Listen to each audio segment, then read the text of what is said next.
about history that he's had on the HoN scene. He's definitely a solid player, very good player for that matter, and very deserving of the legend status. Moon Meander was just announced, I believe, 10 minutes ago or so. So Moon Meander is going to be the 4th player. You know, and I'm obviously a lot of people are going to be excited for that. And the 5th player is still unannounced. Is unannounced. So we'll be announcing that later on throughout this cast, who that 5th is going to be. But holy crap, man! What a Legends roster we have right there, Beef.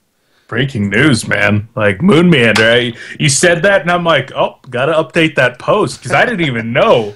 Like, yeah. I'm sitting here, I'm not even sure who's going to be on these teams, but Moon, I mean, always been a fantastic player, and I can't wait to see him. He's one of those guys that in a 1v1 situation, he's always going to go for the man-up, for the big plays, and that could sometimes get a little bit in the way when he was in the suicide lane. You needed to survive, but in the 1v1, you get that kill, you bring home the win for your team. So that's all he needs to do. So I can't wait to see Moon showing up in the Legends match, but the first one is actually getting started right about now, Breaky. You know, so again, this is where it's interesting, because so you kick it off. Obviously, you know it's going to be Soul Stealer going in. Like I said from the beginning, Soul Stealer is known as the 1 versus 1 hero. This is the world back in the Dota days. Of course, you had Shadow Fiend. That's translated into Soul Stealer for HoN. He was the 1 versus 1 hero. He still is to this day. So this is how we're kicking off. Now, real quickly, by the way, let's actually talk about the rules. So there are also rules, of course, and how do you win? No, they don't play a whole game. That would just be silly. The rules are as stated. So if you get the kill, you win. You get a kill on the other hero, you win. The game is done. You move on to the next one. If you get a tower kill, the game is done. You win. You move on to the next one. If it happens to go 15 minutes, that is the maximum time limit. Once it hits 15 minutes, the top creep kills and creep denies combined will be the winner of that match. So that's where you start to see kind of these mind games coming into play. If somebody feels like they may be behind in those stats, say like 10, 11 minutes in, they're going to probably try to play a little more aggressive, go for the kill, knowing that that is their only chance. So that's where you start to see the kills actually happening in a lot of cases. So. But, you know, here we are with Soul Stealer versus Soul Stealer. Flensmeister versus Adro is what it was chosen to be. Flensmeister, of course, the go-to carry for the team, the captain of the team. And Adro, very solid player himself, of course, for Reason Gaming over here. Now, this matchup, a lot of people might be leaning towards Sync just because of the team itself. I like Reason Gaming, honestly. Yeah. They have a lot of individually skilled players here.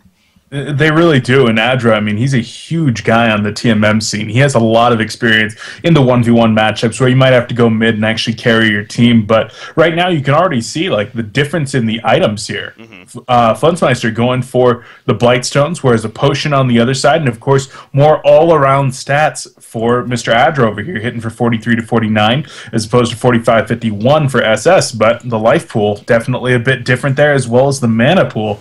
So we'll see how those start to come in, as already it looks like Flensmeister going to have pretty good lane position to get the height advantage, and he's going to be able to make sure he's not missing uphill. Exactly. Having that hill advantage, a very, very big start. Of course, a big thing about this 1 versus 1 matchup, too, is the fact of the creep blocking initially. That's a very important start. Adro did not have the best start. He actually let a couple of the melee creeps go ahead of him earlier on, so missed a little bit of the blocking. And in the end, we saw Flensmeister, again, with that positioning as a result. And, you know, having this uphill positioning, no doubt a huge advantage to start things off. You see the souls being collected, and with that said, Adro currently has one more soul than Flensmeister, so in that sense, doing maybe even slightly better in the end. I love the trash talk also in the chat going on between these two teams. That's one of the best parts about one of these. Maybe a little bit more friendly of a competition here. The guys get to relax. And in the end, I mean, so many of these guys have been playing together for years at so many events. You know, you hang out, you party together. They're all good friends in the end. They might be throwing out a little bit of trash talk. They might get a little bit upset and heated in matches, but they're here to have a good time, play some games. And if there's some money, then there's some money. As Slapped, making sure that he's trying to keep the team on the edge. It is a little bit of a mental game. Like, who are you going to send out next? Right there, dropping some emotes. It's like Moon Meander's back in the house already. Oh, gosh, yeah. You know, he's coming. They're definitely raising the flag, the emo flags for him, as he's going to be coming for the Legends team, of course. But, again, the trash talk wouldn't be, as you said, this is ultimately a fun event in the end. Sure, there is some good money on the line, but, Yeah, these guys definitely like each other, at least for the most part, at least. So, you know, another thing to know about Reason Gaming's lineup here, you know, eventually, so like we're talking about, the reason why I honestly like them, you got Adro here, as I said, very solid TMM player in the end. Oh yeah, so CS scores, that's a good point. I was on the player names right there. So as you can see, Flensmeister does have the lead currently. 12 combined, now 13 combined compared to the 7. Yeah, he is actually having a huge lead here. But you also got Imba Boy and Pro Busk, also a very, very good player. He's playing against his former team in Sync Esports. But of course, Sync does have that secret weapon in Mickey. So that's going to be that kind of wild card. Like, he could obviously dominate. So it's going to be fun to see how this one turns. I would not be surprised to see 9 games, man. I really wouldn't in a series like this. Right now, Flensmeister's got a pretty massive lead, and of course it does end up snowballing a little bit. Once you get a few of those CSs, Flens is sitting on nearly 30 damage, in fact, 30 damage above Adro. It's almost impossible for Adro to get these CSs. You see him kind of manning up here, using those hands to actually get out and do some damage, forcing the health potion out of Soul Stealers. He did just get that Soul Scream ring and the health potion delivered. Both players fall back at health pot up. But a little bit of lack of mana here from Flensmeister. They're both topped off on HP, though, so nobody should be dying, at least right now. Yeah. Yeah, again, you saw that positioning, as you're pointing out, from Adro right there, taking advantage, had those Demon Hands, both of them, of course, level 2 Demon Hands. Once that level 5 mark hits, level 3 Demon Hands going to be coming out most likely, and that's where, you know, some very possible kill opportunities could happen if one of the Soul Stealers is not careful with his positioning or decides to man up. You do see Flensmeister, he hits that level 5 first, so, you know, we'll see if an opportunity perhaps arises. But, again, at the same time, he has a hefty lead. Now, with that said, you know, he may not 100% know that he has the ultimate lead, but at the same time, you can probably gauge it. He has a level advantage, as you can see. His items are just a step up. He has those duck boots compared to just a minor totem stats. So he probably feels comfortable that he's in the lead. And holy crap, man. I mean, he is in a big lead here now. 29 combined creep kills compared to 12 of Adro. So this is what I was talking about earlier, too, at a point of, if you're Adro here, you're going to need to start thinking about making a move here for a kill sooner than later. Because if you just let this pace keep up, he is just going to overwhelm you to the point he'll just kill you anyways, because he's just so far ahead of stats. So I'm expecting Adro to make a kill move here in the near future, but it's not easy at the same time. Yeah, it's going to be very, very difficult. And right now, Flen's just going to continue stacking up those stats, getting a second Soul Scream ring. That'll be heading on out relatively soon. And for Adro, it is just going to be so damn hard to actually get that. You're going to have to rely on Flensmeister making a mistake, maybe missing some hands, something like that when you actually get into a kill engagement. But when you have that much more money, we'll see, and it's just going to keep getting harder and harder. So he's going to go for the hands right here. The long-range hand comes out. Wow. And not quite. Health potion coming in. One more auto attack would have been enough. Adro maybe try to interrupt the health potion, but no, not going to. That at least buys him a little bit of time to get a few CS here. Now Adro in trouble. He's going to be the one that's low HP now. A little bit of back and forth right there between the two players. But yeah, that was Adro's chance. I mean, that was it right there. If he got that would have been huge, simply because not only obviously winning the game, but for how much he is behind. But at least he's able to survive the response from Flensmeister. So, of course, that's the good news. You do see what's being delivered out to him. It's going to be boots, so he's going to try to get that movement speed advantage. In the meantime, Flensmeister is so comfortable that he's already upgraded his courier, and he's actually delivered a couple of health potions out. So once Adro gets these boots, again, he's going to have that position advantage as far as the movement at least. Does he have enough mana for 3 hands just yet? No, not just yet. But it is coming out very, very shortly. So I wouldn't be surprised to see once he hits that mana mark, so say around 225 or so, he's going to maybe go for another kill right here. But we'll see. But yeah, that's got to be frustrating at the same time for Adro, knowing that he was so close. Ooh, he was going to be fine, though. Yeah, you got to keep delivering those health potions, knowing that with every time a couple of those hands go out, you're going to need to get regen back up. And Flensmeister hitting level 7, that's of course going to max out the hands to 3 damage per. So a couple auto attacks and 2 hands will get a kill on the Adro. We'll see if he's able to get into position for that anytime soon here, but 3 Soul Scream rings. Yeah. Boots on the other side here for Adro, so that could come into play, but so many stats here for Flens. Yeah, Demon Hand hitting right there. Yeah, that's ridiculous. 3 Soul Scream Rings. And, you know, again, this isn't your conventional game of a Soul Stealer in a 5v5 matchup. It's a completely different mindset. You know, you would never see a 3 Soul Scream Ring build usually in your Soul Stealer game, but in a 1v1 matchup, just getting as much stats as possible, as many stats as possible even, is what really matters. So that's exactly what he's doing here. You see Adro, he's level 6. Obviously, no ultimate by any means. That's not what Soul Stealer builds, but right there, the Demon Hand just not enough. Level 4 Demon Hand coming out, and Adro feeling the brunt. You could tell he's like, okay, I'm in a lot of trouble here. Again, he just needs to go for that kill, but at the same time, he wants to be level 7, I'm sure, for the level 4 Demon Hands before he does it. He probably does, and since he's already got the additional mobility of boots, he might try to use that, but he's just taking so much damage. 134 damage auto attacks coming out here for Funzmeister. So one of those and then a couple Demon Hands is going to be a kill against the 750 HP. And Adra moving up with the creep wave. I'm surprised that Funz didn't just try to turn that one around. I think he could have gotten the kill right there. At the same time, again, he could play safe. It's not, he doesn't need to go for these huge kills. The creep wave was pushing in, and to risk giving a chance to Adro to get killed himself, you know, is just really not worth it. So playing the very safe route, and understandably so. Again, I wish we could see the experience, the amount of experience he needs before he hits level 7. As we wish we always could, but anyways, that's another story. Again, he's got to be very close though. But I'm guessing as soon as he hits level 7, we're gonna see him go aggressive. This is why he went the boots in the end too, to give himself to give himself that position advantage and go for that kill. And I mean, talking about they're actually going to engage right here. Oof. That was the medium range and looked like no, that was long. Okay. But talking about the CS discrepancy, currently Funzmeister has more than double the amount of denies as his opponent has last hits.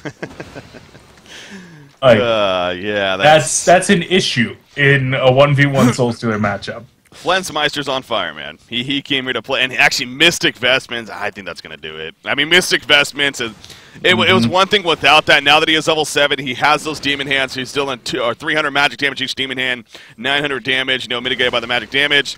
But now with Mystic Vestments on top of that, with the full life pool of Flensmeister, he's not dropping even close. So, yeah, I think Yatra, I don't know what he can do here. The Mystic Vestments, I think, does if he can somehow get all 3 hands and an auto attack or 2, he can get this kill. And, gonna miss the medium range hand there, so a lot of mana being expended.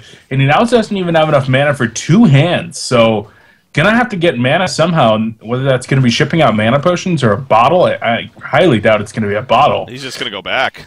Yeah. He's just gonna run Not something you want to have to do, but I guess if you're not getting the CS anyway, it really doesn't matter. Yeah. It's I don't even know what you can necessarily do. He's probably just going to buy a T. I don't even know if you want to do that, but the longer you wait, the more of a lead Flensmeister is going to get right here. So we'll see what he does ultimately buy with that goal. Okay, he does buy the TP at the end.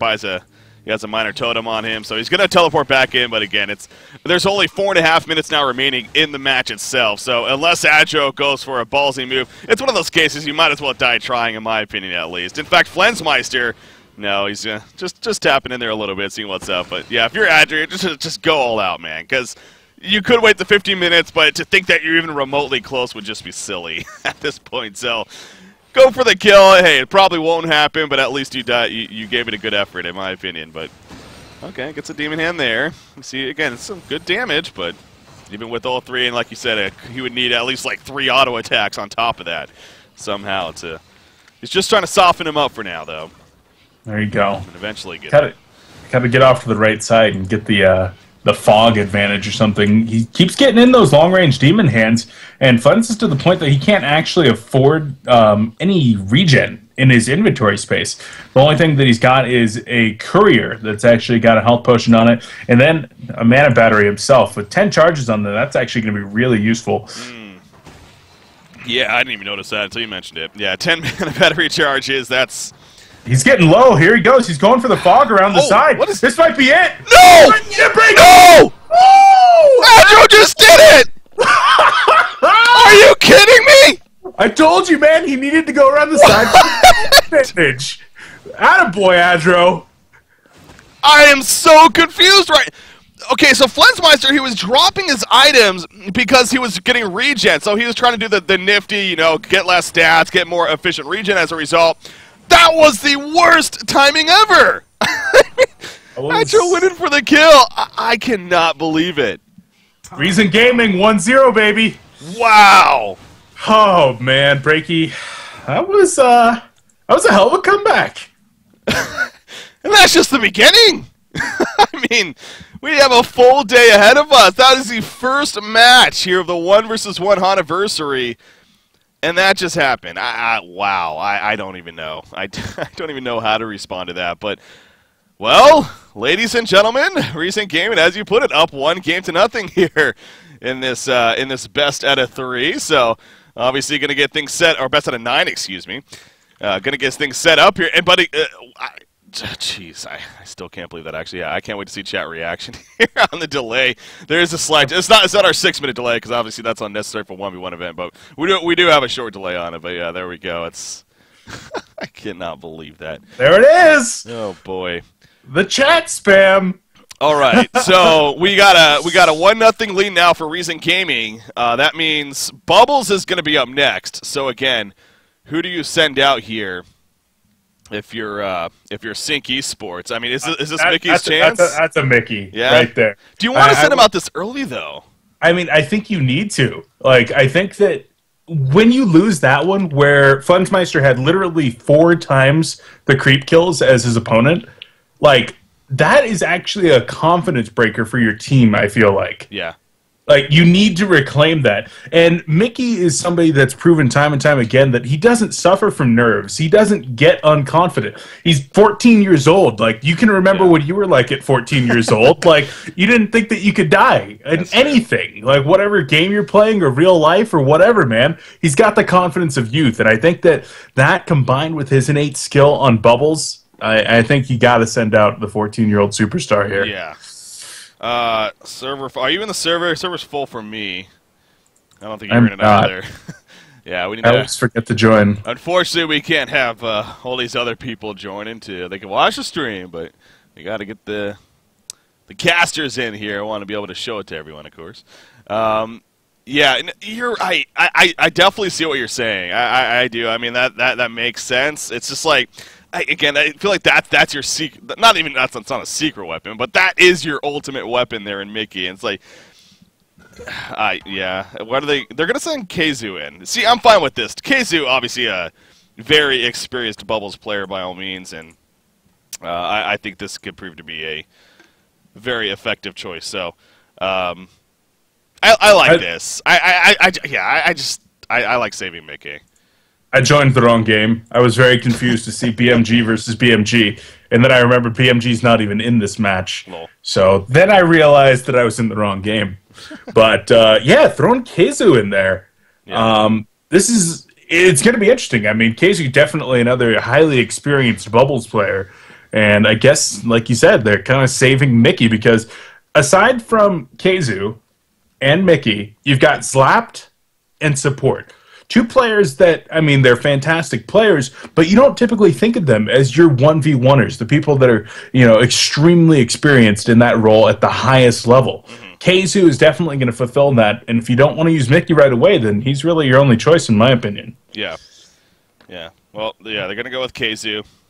Just needs a minute here, but, talk about Adjo, I just really wonder what was going through the mind there in terms of just, like... He's so far behind. We knew that he had to take a risk. There was no secret in that, and he went for it and somehow got it. So Adjo coming out on top for his team, up 1-0 now. They're going to stay on the same sides, actually. Okay, I thought they were going to change sides, but I guess it's you just stay on the same side the whole series. Okay, well let me fix the graphics here real quickly if that's the case. That figured out. So again, this is just the first match here for today. As you can see on your screen, we also have BMG versus Team Excellent going to be coming up next, and that was one that also I'm obviously for the good reason of Super KGE going up against his former team. Now we kind of saw that yesterday in the 5 versus 5, of course, in the Pro League, and it didn't go so well for Team Excellent, but. 1v1 is a different story, so... We'll see a rematch over there, but of course, if you did happen to miss any of the Pro League action, there's recaps of all the matches from this weekend up on HoNtour.com over on the news section, as well as the VODs are available. As we've had some pretty damn good matches there in the first week, Breaky, and I gotta say, it's really nice for me, not only as a spectator, but just to see so many matches and broadcasts coming out in the last week. You're talking 4 days a week of Pro League. You're talking here with the HoNiversary 1v1 on Monday. Like, there's a lot of games happening, and I'm excited to be watching a lot of Hon. Yeah. All right, so, okay, so there we are at the selection. So, again, Bubble's going to be coming at you. I'm seeing if this could work here. All right. Okay. So, guys, we don't have replays. As much as I would love to have replays, we don't have the production for that right now. It's unfortunate, I know. I would love to have that show, but there's no way for us to do that right. Unless I just bring up the stream. You know what? I might be able to do something. Actually, now that I think about it, it won't be like a 100% of replay. It would be a ghetto version replay. But that's the best I can promise there. Okay, so with that said, here we are. As you can't see yet, let me just go into the game. There we go. There we go. All right, so here we are, game number 2. Again, recent gaming up 1-0. So Adro once again coming out of Bubbles here. And, you know, after that performance, it's like, who cares what the creep score is from now on? It's just, and he just proved right there. You could be down by a ridiculous amount of creep farm, and you could still come back and win. And I mean, Bubbles is one of these where I feel like the creep score isn't nearly as important as Soul Stealer. Soul Stealer, those creeps are extremely important because you got to build up those souls. You got to get the snowball factor going. Bubbles, I think it's all about hitting your shell serves, getting the perfect position and perfect timing on things like the silence, and of course the placement and the timing on that kelp field and the take covers. I mean, I feel like it's a much different matchup from Soul Stealer. So we'll see Keizu, Adro. I think I've got my bet on Adro here. I think he's got the confidence going into this one, but we'll see. Keizu once again going the sync build here with the +3 intelligence pieces, similar to the duck boots, the mark of the novice ×3, whereas Adro going the more balanced build with the minor totems and of course the pretender's crown. Yeah. You know, I'm actually going to bring Snooey on here to get some insight on the cast as well, and I was a little worried with the server being full and everything, but it looks like he was able to get in, so nice. Get Snooey. How's it going? Oh, I'm feeling great, guys. Yeah? Like, who wouldn't be with all this game coming at us? Oh my gosh, man. So, were you watching that, by the way? Unfortunately, I just got home from work and was forced to jump into a quick shower, so I missed it. But I heard it was epic. It was epic indeed. Adro just somehow, he's down by, it wasn't even remotely close in creep score, and somehow ninja'd around and landed 3 demon hands to take out Flensmeister. So, that's why he's here, and they sit in Keizu on Bubbles as far as the next matchup goes. So, you know, so we're talking about it. As far as creep farm goes, you know, maybe not as important in this matchup compared to a Soul Stealer. Is that something you agree? Both, I would say. I mean, Soul Stealer definitely comes down to the last hitting. Bubbles might not do as much because of that charge. Yeah, a lot of pressure here coming out on Adro. He should be careful. Something that I'm interested about is, can you use the take cover on a shell surf? Or does that still hit you? I would assume so. Level 1? Maybe not level 1. I believe the duration is not long enough for the radius and travel speed. True. Yeah, I think so too. If you hit it perfectly, I believe that you cannot take cover the shell surf damage. Yeah. If that's the case, at least, then I think it's going to be a really quick series here with one of these players, well, maxing out their both damage spells, so, yeah. What do you think about the item builds? We were mentioning that. I mean, 3 freaking Mark of Novices on Keizu, but only the one on Adro, but he won a crown as well. Yeah, I like Adro's more. Keizu definitely trying to get all these last hits, I guess, with all that auto-attack damage coming out from the Mark of Novice, but I still don't think it's the right choice because, you know, I mean, only having intelligence, you know, is not necessarily giving you any, well, sustainability or survivability at all. So definitely like the 3 minor totems from Adro a lot more. Yeah, Casey's kind of shown that the best defense is a good offense, though, as he's forcing out a ton of regen out of his opponent, and Adro is having to play a little bit more cautious. Also, Casey's been operating the courier a lot better. Adro missed like 4 CS just kind of standing there, trying to like pick his items out on the courier, maybe not knowing the hotkeys. He's definitely taking a little bit longer than Casey, who's a lot more fluid in his motions. Yeah. I mean, we've been in this position before. Kazu's up 16-9 creep denies, creep kills, compared to the 8 total for Bubble, or for Adro even. So, yeah, I think level 6 is going to be that, for good reason, it's going to be that mark, though. You get the Kel field, that'll be the chance to go for a kill here, I'm pretty sure. Especially if you're Adro. Yeah, both sides just passing up the takeovers you're talking about earlier. Don't know if that would be the most efficient build here in this matchup, so gonna stay away from that for now. But a full Amulet of the Exile finished on Kazu, and then he does get another Pretender's Crown on top of that, so stats, his health and especially the mana pool are slightly ahead of Adro's here. Yeah, like you mentioned earlier, I think Adro is playing a little bit too defensive. I mean, sure, Kazu is a respectable player and you should be afraid of him, but still, maybe not this much. But, well, worth to mention as well is that Kiasu is used to playing in the bubbles and this use Oh, he's going in. Yeah, is this it? Song of the Sea? No, he's not going to use it. He's going to keep Adro alive for now. Song of the Sea, 120 magic damage. He was about 150 there when I last checked, so... Yeah, did the math, knew that he didn't need a really goal out there. God, I can't wait for Moon to be here to actually do the math. Yep, in case you missed it earlier, guys, Moon Meander, as the stream was starting, basically, announced as the 4th member of the Legends team that will be playing later today in the 1v1 event. We're still waiting on the 5th one. Adro, again, a lot of pressure, but once again, he's going to pop the health potion, but now KZ knows. He's out of regen. A vulnerable moment coming up. Actually, something we need to note here. Oh, okay. A little bit of a TC right there. Something that's worth noting. Milkfed actually made the mention. Mystic Vestments is banned. The rest of the meta, apparently. Right. So we saw the first game, but the players were talking about it too, and they agree that it's a silly item to see in a 1v1. It is banned, so we're not going to see it here. Kelfield coming out. Adro's in trouble. He's going for the return kill. The creep kills creep's doing a lot of damage as well, but K2 gets the kill, and the G spam comes out. So a good attempt from Adro, but obviously K2 he's just a boss. You know, and Breaky, maybe you can catch it on the Ghetto replay here, Oh, but. that's right, yeah. The shell surf from Adro actually missed to set that up. If the shell surf had actually connected, that would have probably gone a lot different. That wouldn't have given Kazu enough life to actually man up the way he did. So definitely you need to hit those shell surfs, and Kazu hitting 6 at the perfect time, gets that kill, and, well, evens up the score. Yeah, watching it right here, right currently still level 5, but I think this is where that kill opportunity comes up soon. Adro, there's a shell surf. It does connect, but yeah, it just doesn't matter. You see the response from KZ. Oh no, that was a harassment. Never mind. That wasn't a kill just yet. Not as close. Adro, though, I mean, anything to add to this, though? Wasn't just KZ just being the dominant player here.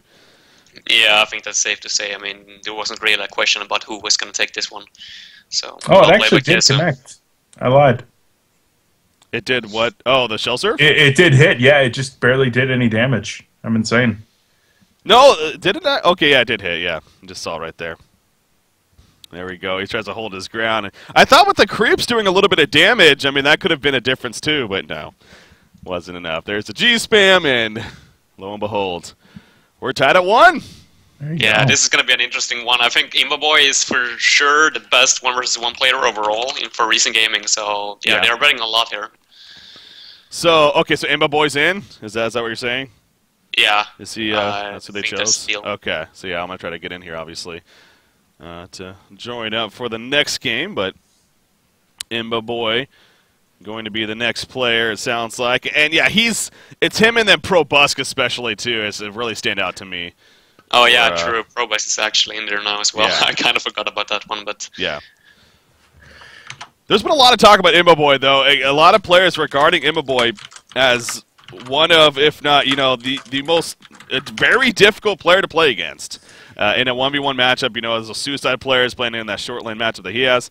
Are you in, Beef? No, the server's full again.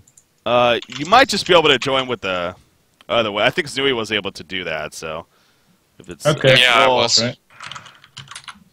Yeah, it looks like. I worry about it bugging sometimes. 'Cause I've had Yeah, it bug on me I in the agree. past.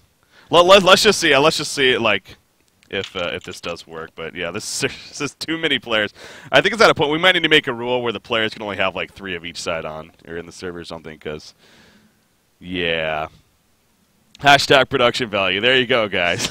There you go. Ghetto replay. Oh, get our replays. It's the best. Doing what we can here. Doing what we can to make it happen. All right, so they're gonna. He's reconnecting right here. So, but again, so they're setting an input. Are they switching up sides now? Okay, so I guess it's if you win, you get the Hellborn side, which I think is it safe to say the Hellborn side is the side that you do want because of creep blocking, I believe. I believe I've heard that before. That it's it's easier to creep block. Yeah, it's definitely a little bit easier to creep block. And then right on like the bottom right-hand corner of the Legion side, the creeps like to get stuck right there, and it can get really, really irritating, especially on melee heroes. So far, we haven't had any melee heroes to deal with. I don't even know if we have any melees in the roster. I have to look now. Yeah. I'm going to look. I'll be right back. Monkey King. Wait, you're talking about... Wait, what is Yep, Monkey King's on there, as well as Pebbles. oh, Pebbles is on there. That's right. So this is Torturer, by the way. Oh, yeah, that's worth This noting. is torture. A lot of things going on here. Okay, so yeah, Torturer is going to be the next hero on the list. So, Torturer here. Keizu, neither one of these players, I don't recall, having the most playtime with Torturer, at least in the matches, of course. Cause, I've seen Imbaboy play carry Torturer before. I've never seen Keizu play Torturer. Yeah, Keizu doesn't seem like somebody that played Torturer. Yeah, we should be good. I'm still a little bit surprised that they didn't choose good to go with the Saint Rocks, because he's the support player. He should have a lot of experience with the Torture. There is, but you still have Aluna coming up, Pyromancer. So you got a couple other kind of supporter style heroes still to come. So maybe a little bit has to do with that. Zooey, are you playing today? If I'm playing today? Are you playing today? No, I'm not. What team did you just join? I thought you just joined a team recently. No, Wasn't I it was. Reason? Are you a I was just helping Reason? them out during the qualifiers. Okay. Okay, I thought you were a new player for Reason, so I So thought you helped them qualify, and then they just say no longer. They were like, "You're no good, man. You gotta go. Sorry, rude. we're taking Adro instead."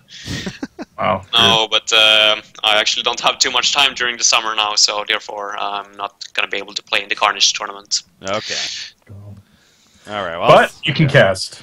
yes, I can help us cast here. I appreciate it. Let's see. All right. So what do we see with the starting build? That's always the first interesting thing to look at. Slightly different again. You see, Keizu, man, he loves this. He loves the mark of the novice.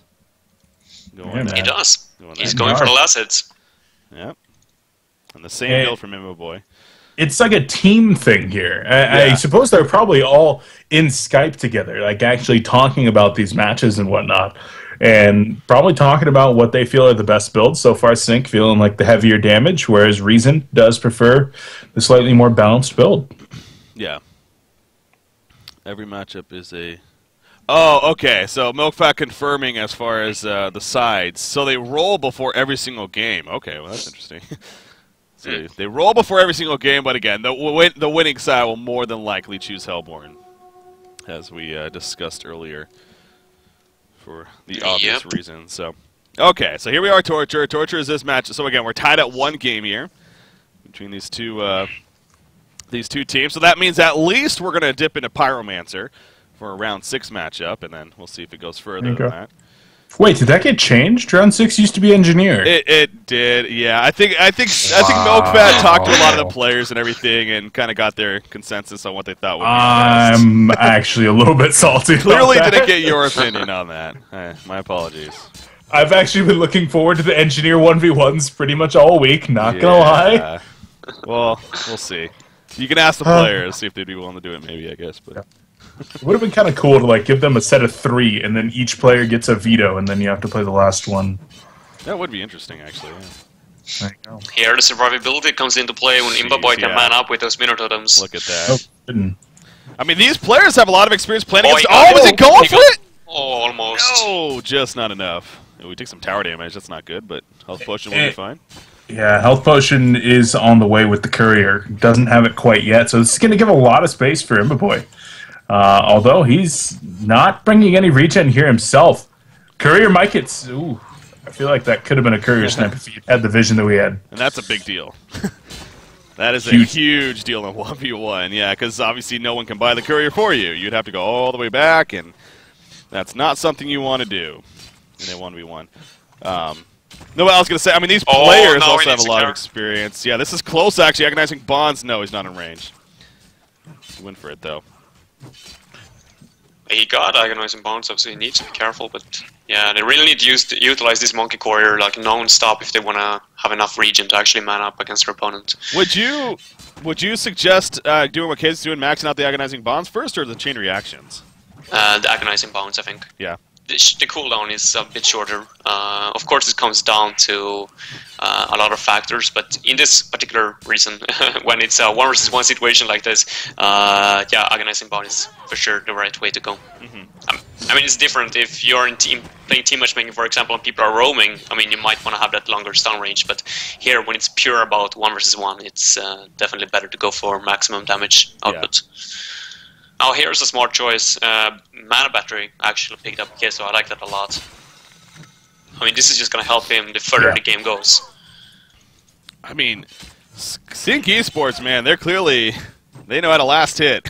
This is third game in a row, even being a 1-1 series, that you have the Sync Esports player, in this case Kazu, just dominating in creep farm. Yeah. I think Imbaboy started off really well, I mean, with putting a lot of pressure on Kesu, but then he got interrupted with his health pot by the Agonizing Bound being put out very beautifully by Kesu, and ever since then he had to wait for the courier and just fell behind. Yeah, I'm a little bit surprised, but yeah, just because the aggressive play earlier on, that Imbaboy was not able to keep up with the creep farm, and this is where it starts to snowball a little bit, so... Imbaboy is going to need to do a good amount of work here to recover as... Oh, jeez. Even Kazu able to deny that last creep at the last second. So, yeah, he talked about that mana battery. What is Imbaboy having delivered? Looks like aim of the XL on some regen, yeah. So, going to go full that. A little bit of regen. Yeah, and you can see that Imbaboy wanted to interrupt that mana pot there on Kazu, but now looks like Imbaboy could be in a little bit of trouble. So he's going to take a couple of auto attacks and going to have to activate both potions to actually get back up here. Kazu on the other side, going to activate 2 himself, and it's now going to come down to who gets the first Agonizing Bonds as they hit each other. Out of mana, so... It's pretty close. I think Kazu is going to take a ton of damage here. Uphill miss, though. No, yeah. See, Kazu's playing with a mana battery, though. That's the biggest difference right now. Double uphill miss right there. Yeah. That's rough. Imbaboy needs to really be careful because, I think he's judging the mana pool, but, if Kazu's able to use that mana battery, get enough mana for the Agonizing Bonds the last second and just nuke him down, that could be the difference maker. He needs 20 more mana to get an Agonizing Bond out. Yeah. But here comes, well, the region once again. Has that good to go. So, but yeah, this is another case of Imbaboy. He's going to need to go for the kill sooner than later because the more this picks out, the more farm Katie's going to have, and the bigger he will definitely get. So, I am glad that once again no Mystic Vestments is being allowed. I mean, you have maybe 2 schools of thought. Maybe you're starting to fall behind, so you do want to actually go for it before there's any bigger of a lead. But as you go further and further in levels, they're going to be getting to the point where they both have maxed out Chain Reaction and Agonizing Bonds. The items aren't necessarily going to be huge. True. So maybe it does make a little bit of sense as the courier is going to go down. That's big. So that's big, yeah. That's game-changing. That's what we were talking about earlier. So that's what maybe Imbaboy needed. Now he can play a little more patient. Because just naturally, he should start growing because Kazu, what does he do? He's going to have to go all the way back to base. Yeah, he'll probably pick up the CS right here and then go back. Look at what Imbaboy is doing right now. I mean, this is so smart. He's actually going with the courier to the outpost here. I mean, this is a huge advantage for the Legion side. Oh, wow, that's true. That is a very good point. That's a reason to pick Legion. Wow, I did not think of that. Well, is it actually closer? I think it is. Yeah, it is. I'm drawing Pathing. lines right now. It's 4,000 units from the Hellborn. Oh, Emma Boy's in trouble. The creep's hitting on him right now. One more auto to do it. Oh, Yep, GG. he gets it. I thought that second one was going to do it, but no, he needed one more, but he's just in range. Keizu gets it. And that's got to be frustrating for Emma Boy, because again, he had a good chance there with the courier kill. He did. That was his opening. And unfortunately, he was not able to survive long enough. So Emma Boy goes down. And set up the get a replay right here. So that Emma Boy's down, so that means Sync Esports now up 2-1, and that's a big one, because Emma Boy was one of the players, especially from recent gaming, that's like, he's going to be a big game changer. Yep. And, he gets knocked out by Keizu right away, so that's, now who do they send in? Is this Pro... see, that's the thing, though, I don't think you're all in early. I don't think you go Pro Busker. I think you maybe go like Saint Rocks. It is I Pebbles, agree. though. Like, It is does Pebbles? Saint have a Okay. good Pebbles? That's true. I wouldn't say so. I think Probusk should be the choice to go with, but like Breaky was mentioned, I mean, you really don't want to put out your best 1v1 player this early, though. Yeah, you really, really need for Probus to do some serious work here. And man, that was just well-landed chain reaction there. I'm watching it on the Ghetto replay. I was too busy drawing lines. Like, I didn't even watch that. I did get conclusive results, though. It's about 4,000 units walking distance to the Hellborn side shop and about 4,800 to the Legion. So it's actually closer for Hellborn. Is it? What? Really? Yep. So it just seems further because of the direct path compared to the going around. Wow. Okay. Alright. Never mind. The Legion advantage then. Interesting. By the way, this series is going to be melee then with Pebbles, so it's going to be an interesting or a completely different kind of game, because this is where creep pulling or creep aggro comes into play. Yeah. And, well, competitive players knows how to do this without their eyes open, more or less, so... Yeah. So who are they sending in? I'm not in the game yet. Neither. I'm actually going to join through the staff instead, because the spectator spots are kind of limited. Yeah, so I'm just joining up right here. Looks like they're putting in Probusk. Alright, so all or nothing. Yeah, I feel like if he does not win at least 2 right here for Reason, I feel like Reason's going to be in a really bad spot. I mean, at least this match. Like, you need the Pebbles match here. After that, you got Aluna, Pyromancer, Poliwog, Priest. Take a Saint, beef.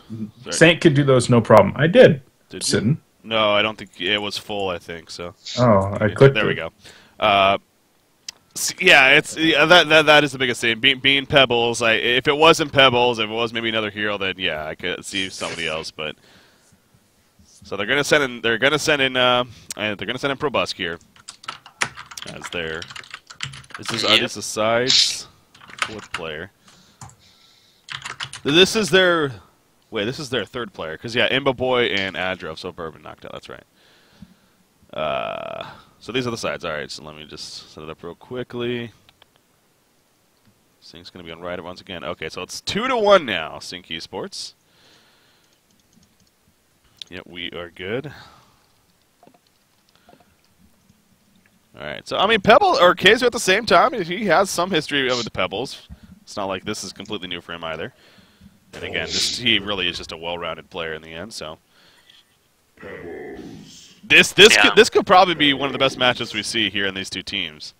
Honestly, not only being Pebbles, but being Probusk versus Keizu. I think this is going to be actually pretty damn good. It could, but at the same time, Pebbles has a relatively low mana pool, so it could be a bit passive in the start at least. But yeah, it's going to be fun for sure. That is true. That is true. All right, so the game is up for those that aren't in yet. All right. Should be able to join. Something that should be considered as well is that, I mean, these top players, for example, like Imba Boy and Probust, that are obviously seen as the best, or their team's best 1v1 players, I mean, it's a little bit of nerves as well. I mean, when you have that kind of pressure laying on your shoulders, when your team is depending on you. So, at the same time, I feel like when someone like Saint Rocks or maybe Adro, for example, like he did in the first game, I mean, when you don't have that pressure to actually know that you have to win, I mean, that can actually help you play better as well. Yeah. But now Kesu is warming his clothes, and Probus got a lot of stuff laying on his shoulders for sure. So from that, I would favor Kesu, but at the same time, I think Probus is better with the Pebbles. So I think it's going to be even. It's a good game. Yeah. Now, it was interesting what Probus was doing right there. He actually went all the way to the river, and I thought he was going to go for something sneaky almost, but nope, it's just kind of checking out the map, I guess. He's never been there before. But now he's I back guess you could creep pull. I mean, if you go to between the first and second tower. Would that be worth it, though? I mean, that seems like a lot of effort for... I guess not a lot of effort. Maybe not against the Pebbles, because he got Logger's Hatchet and pretty easily lasted into the tower range, but yeah, maybe if you're ranged, I don't know. So the item build is, for the first time, a mirror here. We got the same on both sides, in different item slots, but still the same items. We got the Buckler Hatchet on top of the Tree Eaters and the Minor Stat, or Minor Totem. I mean, what do you think of the Buckler here? Do you think that was necessary? Yeah, I'm thinking about that. I don't think so. I think he could have manned up and just went for like 3 Minotaurs or something. I mean, then you would have had the combo a level or 2 before your opponent as well. So yeah, I don't know. I think it's really important because, as you can see, there's going to be a lot of right-clicking going on. They're going to be hitting each other, and so it's going to block not only from that, but being melee heroes, they're going to aggro creeps onto themselves when they go do that. And if you're blocking 15 damage, like, it's going to be a pretty considerable amount when you're talking about creep damage, especially on a low armor target like Pebbles. Yeah, that's true. 0.4 armor, that's so low. You see the little bit of split right here with the creeps, kind of getting on either side. Oh, nice deny right there. So Casey, slight advantage, but obviously it's very... Ooh, nice fake attack by Probust. He actually knows what's going on. Yeah, see the bait right there indeed on his side. So pretty even right now though as far as creep goes. But yeah, I understand on play this might be a little bit slower as you were stating because of the lack of the mana pool, but I mean, so now first off, you cannot get runes. I want to stress. I don't even know if we mentioned that yet, but obviously you cannot get runes. So bottle may not be the best choice in the end. So what do you expect to see follow up then? It's just your Amulet of the Exile just for that mana, or? Yeah, I think so. I was not expecting a single Minotaur totem to be delivered here to Probust at least as his first item. That's kind of weird. No, I think that he's going to go for a kill, like, pretty dang soon here. He's got the combo, whereas his opponent does not. Like, this is an opportunity to throw out a ton of damage. He could go all or nothing, like, in the next few seconds. When he aggro's a creep wave on him, that would be the time, but... It's not going to be enough to kill Kesu, though. I mean, and Kesu knows about this. I mean, he saw the courier coming, leaving something, so he should... Actually, Kesu is going offensive. Huh. A little bit of pressure right there, but obviously no kill. Dwindling him down a little bit. That is curious, though, using a Stalagmites like that when you're not even planning to go for a kill. Almost I think it's just risky. A matter of, like, I have full mana, like, why not put on a little bit of pressure? Yeah. Well, he's not going to be able to combo for literally ever now. Yeah. Yeah, I agree. I don't think it was the right choice, but that's the only reasoning I could think of it. I don't know, man. How much experience do any of us have in 1v1 Pebbles? Not much. A little bit. He probably has a little bit, yeah. Stewie's fancy. He's a fancy guy over here. Now if it was Kraken, I would dominate. That a Berserker. Please, Breaky, Hellbringer, Micromaster CPK. That too. I didn't want to bring that up, but... Yeah, since you did... What else is he delivering here? Boots! Archers. Early boots. Interesting. Yeah. Well, I could see the potential of having Marchers, but I don't think it's necessary to get it this early. I mean, it's better to just build yourself like a rock or something, but actually Kiss is going to go for the same thing. And I feel like this is going to be a much higher economy game for both these players as well. They're already each sitting on close to 20 CS, and they're not really denying as much. They're not really harassing as much. Just going for CS, so maybe the items are going to have a little bit more of an important role than in the previous ranged matches. Yeah. Maybe get the Midas and farm some. Alchemist Bones, do it! Yeah, there you go. I mean, might as well just get a puzzle box. Yeah, I could do that as well. Got the bolstering armband here, so well on his way to steam boots, actually. And the tankier part to it. So yeah, if you're Probust here, you can't really go for a kill, because he's just a little too tanky at this point. But he gets the same build himself. Bowstring armband. You gotta wonder at this point, is Keizu just copying? Like, is he just going for what the other one already has? Or is it the other way around? To be, I was going to say, Keizu did it already first. has. Yeah. Keizu did get it first. So, got to give him credit there. Yeah, I just want to get those steamboats, not taking up too much space in inventory. Alright, the creep farm is starting to pull a little bit further ahead for Probusk here. Oh, he actually gets his ultimate at level 6. So, that's the go-to? Makes sense. Yeah, I think so. I mean, it gives you plus damage, doesn't it? Or something like that? Yeah, base damage, movement speed. Yeah, so it's definitely better for lasting. And the cast range on your stun. Yeah. Enhance oh! Oh, the taunt! The taunt! Mind love games. it. The jumping jacks. That was good. Probus, though, 37 compared to, what is that, 32 for Keizu as far as the creep kills and creep denies added up. So, again, a slight advantage here for Probusk. He gets the Steam Boots first. Gets them delivered.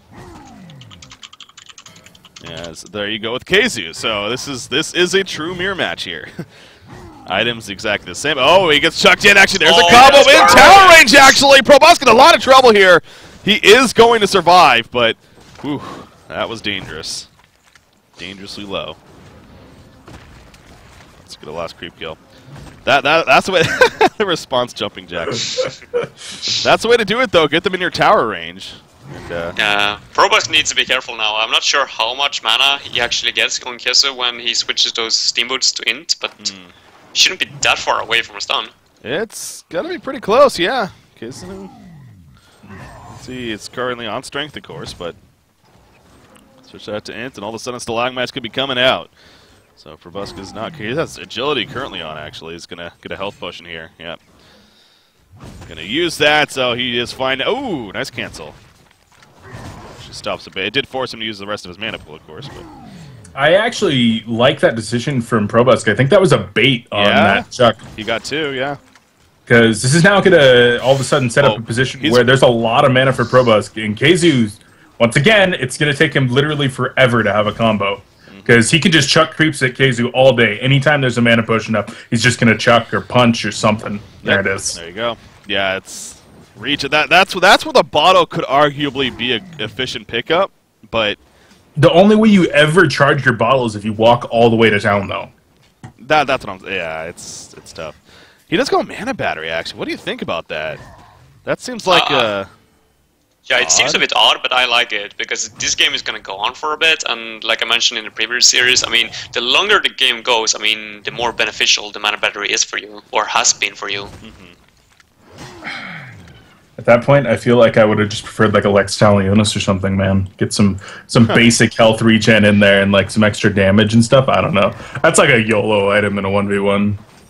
I still think it's decent. I mean, you get 50 mana for every spell that or your opponent is using, and for a low mana pool hero like Pebbles, I mean, that's quite a lot. Yeah. That's true.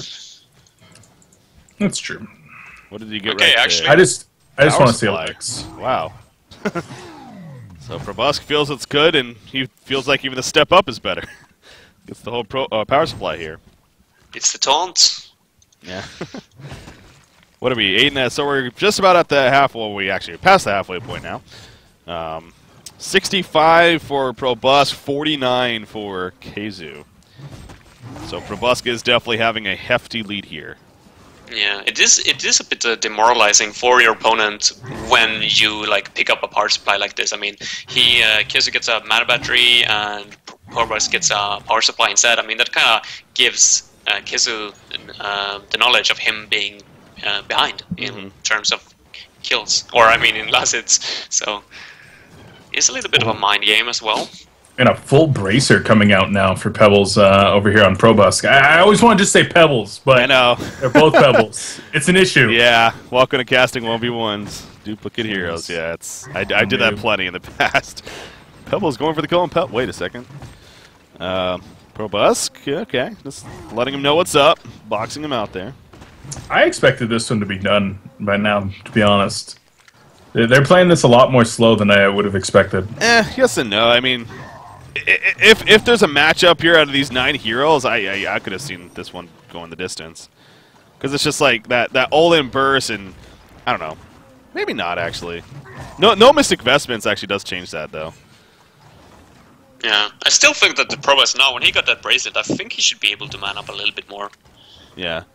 I'm serious, man. He should get a puzzle box, then chuck his own minion onto the opposing team's courier, and then use it to kill the courier, and then game secured at that point. Oh, okay. Yeah, he's low on mana, though. Kill the courier. We saw what happened last game. I think he had it, but he had shock on cooldown for another 2 seconds. Okay. Because if he switches to Steam Boots, I mean, to Int Boots and gets those 2 charges, he definitely got it. Now he's going for it. Yep, is this gonna do it? Stalagmites back and forth. Probus chucks him backwards, actually. He wants to kill himself. He gets stuck in the tower range. Oh, auto attacks! Oh, Probus gets it! Probus gets it! Oh, that was so damn close. Oh, man. Rage quit. How appropriate. Well, 2-2, baby. What a start we're having here. The first series of the day. HoNiversary 1v1 coming at you. Wow. Oh, I mean, that was close, though. That was very, very close. And I'm going to get that replay set up here. That was like Minus versus Milkfat last year. Yeah. Playing the Lodestone. Oh, wow, yeah. I do remember that. That, and I also remember the Moon Meander versus Zai, Gauntlet versus Gauntlet. Oh, yeah, that was epic. Moon And the break, Meander. CPK versus Insania. Let's not talk about that. let's not That talk was about close. that. Yeah, those were good times. Speaking of the 5th Legends member, you know who that's going to be. I'm coming, baby. All right, so watching it right here, I mean, you see right, that's what you're talking about. He was just, he didn't have the cooldown for the chuck just yet, so he didn't go for the kill right there. Kind of falling back and forth. And then the Stalagmites hit at the same time coming up here. That was, there we go right there. It's like both Stalagmites, both just kind of chilling. Probus chucking him backwards, I like that, to keep away from the tower, but then he gets tucked in, but no tower attack. That had to be just outside the tower radius. Yeah, that was really, really close. That had to be so close. Wow. Yeah, I didn't even realize how close that was until watching that replay. Jeez, that was that could have been the big difference maker, but no, Probus does come out on top. So that's what I'm saying. Put in another big gun in here, and Probus, and he takes the game, and that's knocks out Keizu. Keizu, obviously a very formidable player himself. He did get 2 kills himself, so you know that's got to be good for Sync Esports. But in the end, we're now tied at 2 apiece. Trying to join here. So what is next? Aluna. So is this okay? So if you're Sync, who do you got left? Mickey's lapped and support. They're going to send in support. Okay, that makes sense. Can you join Beef? Are you in this one or? Yeah, I'm sitting. Okay. Cool. All right, we should be good. We are good. Let's go. Let's do it.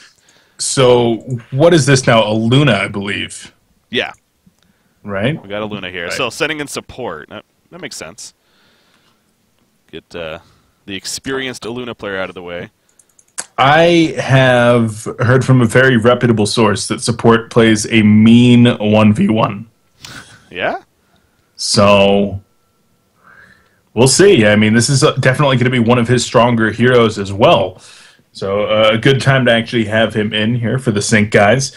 Probusk, I'm not sure how much Aluna he plays, but there's not really a ton to it once you hit those power throws and make sure that you get a good bounce on your Emerald Lightnings. Mm-hmm.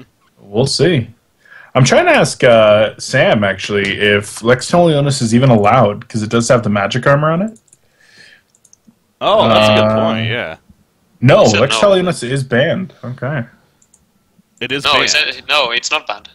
Wait, what? We're not banned. Is Lex... We're going to need clarification on this. He said yes, but then he said wait. I thought you meant Ion. It's not banned. Okay, 2. There we go. But yeah, when it comes to the Luna matchup, I mean, that's a lot of skills. That's a lot of skills. I mean, you could go for, stunning the creep, for example, if you want to go for maxing out or getting 2 skills points into your first spell, the stun. Yeah. Or you could go to deja vu, for example, and try to juke power throws or disjoint auto attacks and all that. So I mean, there's a lot of things coming into consideration here. Yeah, so this is definitely one of those where I'm not really sure how it's ultimately going to be played between both. This one's going to be fast, that's for sure. This is going to be ended in level 3 or level 4 or something like that, yeah. Okay. If not earlier, I think so. I mean, at least when I play Aluna, indeed, that hero is the #1 on early aggression. And yeah, I just think that whoever gets the most regen in the start of this game is going to take the lead and just ride that wave to victory.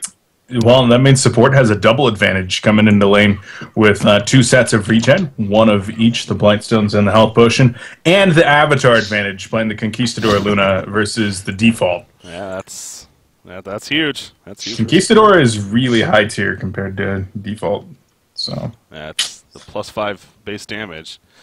It helps. I'm just kidding. That's not a thing. That is not actually a thing, guys. Don't worry.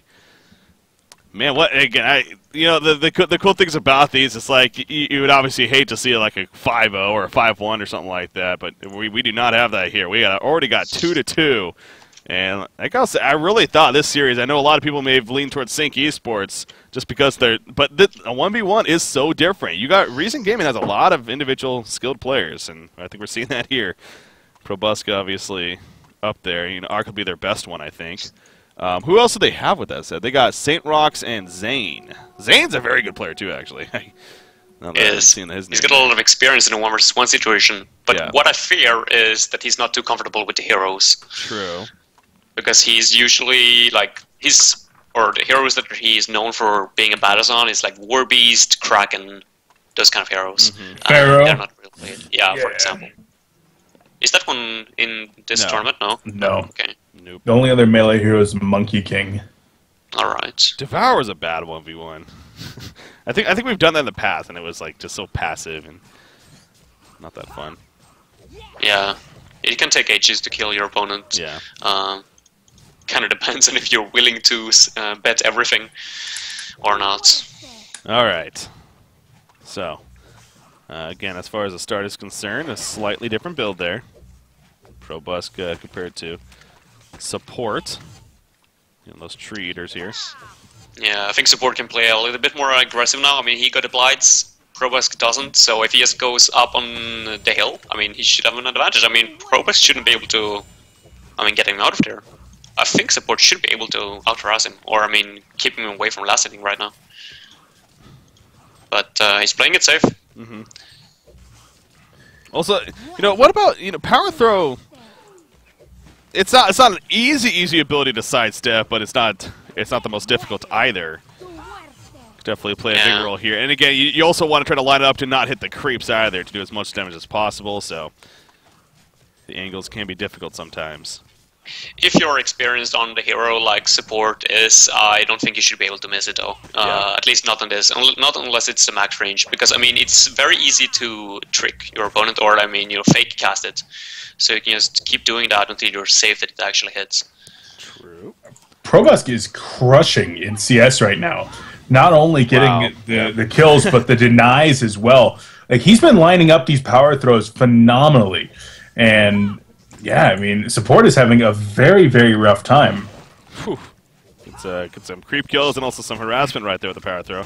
And this is that uphill advantage now. No, it's going to be into the tower, but yeah, you're right though. Jeez, only 7 kills so far. Make that 8 right there, but 19 for Probusk. Much, much better start indeed. What's being delivered? It's going to be Mana Battery. Having that Mana Battery here. Yeah. Yeah. I like that a lot more than I did on Pebbles. Yeah, this matchup it definitely makes a lot more sense. How are they building a skill? Look at that. Deja Vu and Probusk. Still level 3 support though, so let's see if he does go for it here. Yeah, I think it's good to have one in Deja Vu. That's all you need. Yeah, not really a point to level it up after that. But yeah, by seeing the series, I was assuming support, or I would have expected to see Aluna, or not Aluna, support playing a lot more aggressive in early levels because of those extra blights that he had. But he just played passive, and Probusk he went for the Minotaur build, so he definitely has the upper hand when it comes to last hitting. And yeah. Look what he did right there. showing it now. Dropping the mana battery, gonna use the regen and then pick it right back up, yeah. Because it was out of spot, so. Does the mana battery gain charges if it's sitting on the ground? No. I don't think so. Yeah. I don't think so either. These are the things I think about, guys. I Well, just start a someone has blog. to think about it. Yeah, Right? that's fair. Uh-oh, taunts are going up. Yeah, this is the timing. Level 3 power throw now. So, support has not used his second point just yet, or his level 4 point, I should say. Not sure where he's going to go, maybe just waiting for the opportunity. Gonna sit on it for now. This is just going out of control right now. I mean, Yeah. Probusk is crushing this. He is. Like I said, Poliwog, man, it's just, he really is a very, very quality player, and continue to show that here today. Yeah. So even with support having the experience advantage on Aluna, maybe it's just not able to match up here. Yeah, but in 1 vs. 1 situation, it's so much about like the start. I mean, the early last hits, for example, or the items that you choose to go with in level 1. And Aluna went for the offensive items, but she played defensive, so I think it was a little bit of a misplay by her. Yeah. Level 6. Does he go the red? Yeah, Emerald red here. Going to be picked up. What do you think about that? Do you think that makes sense? Yeah, I do. I mean, you could argue that you might be good to get Emerald Lighting into level 2 because of that like surprise factor where you can get a stun off from a very long range. But I mean, the Emerald Red, it does get a 2-second stun, I think, on a single target, and it also maxes, or it gives a lot more damage for the power throw. So I agree with it. So it's going to be somewhat low on mana right here. Doesn't have currently mana regen on him. We'll probably need to get that out, but kill opportunity could be coming up. Full power supply is going to be finished on Poliwog with that, or excuse me, on support with that said. Poliwog already has his. Yeah, this is the one. This is what I don't like. I mean, Poliwog is already ahead in that area, so the only way for support to actually like make a comeback is to go for something different. I mean, what if he went for a bottle right now and would have had a bottle delivered right now? I mean, he could have completely boxed out Poliwog, but instead he goes for the power supply, which is the long-term choice. But Poliwog is already ahead on that. I mean, he's had that. I mean, he got charges in it already, so yeah, it doesn't make sense to me. But we will see. Maybe Poliwog slips a little bit. Yeah, but we saw earlier, never count them out. Soul Stealer, Adro showed that on Soul Stealer. So yeah, but support is starting to get a little bit of angle advantage here. I mean, or Poliwog is very low on mana currently, so this is a time to maybe play aggressive. Yeah, I'm surprised that support's not even using that power throw to try to interrupt a mana pot or something like that. Maybe not feeling too confident, and then has an unfortunate uphill miss. Like, just having a rough time in general as he is going for the Emerald Red Lightning, a 3-second stun. But is it going to be enough? I mean, it's just not even remotely close in damage. Yeah. I don't know if he underestimated or just what his intention wasn't necessarily. Ooh, nice power throw. Yeah, that stops the regen right there at least. And he is out of health potions now, so he's going to have to get more delivered. Upgrades the courier. That's how much he's actually feeling the pressure right there of needing to get that regen ASAP. Because the power throw is going to come out. Connect. I think it hit, right? It did, yeah. Oh, yeah, it did. That was really close. Yeah. Just not enough damage, though. Level 3 power throw. And you see Aluna right here is going to drop the items and, of course, get the extra regen. Power supply, was used, so I don't even without the power supply though. I think it would just would have been fine. Maybe it did save him in the end, but yeah, it was close at least. Oh, look at that micro. Doesn't want to have to walk over there. Flies the courier over to move it 600 units. Yep. Hey, small things. Definitely Power, helps. Michael. Yeah, by the way, see people constantly asking. So, of course, Breaking CBK, joined by Beef, and then Znui as well, joining us as the casting team here for at least the earlier part of today. So, right now, again, another health potion delivered. Got some mana. So now Poliwog is in a confident spot here. Once again. Yeah, that advantage 63 compared to 27. Wow.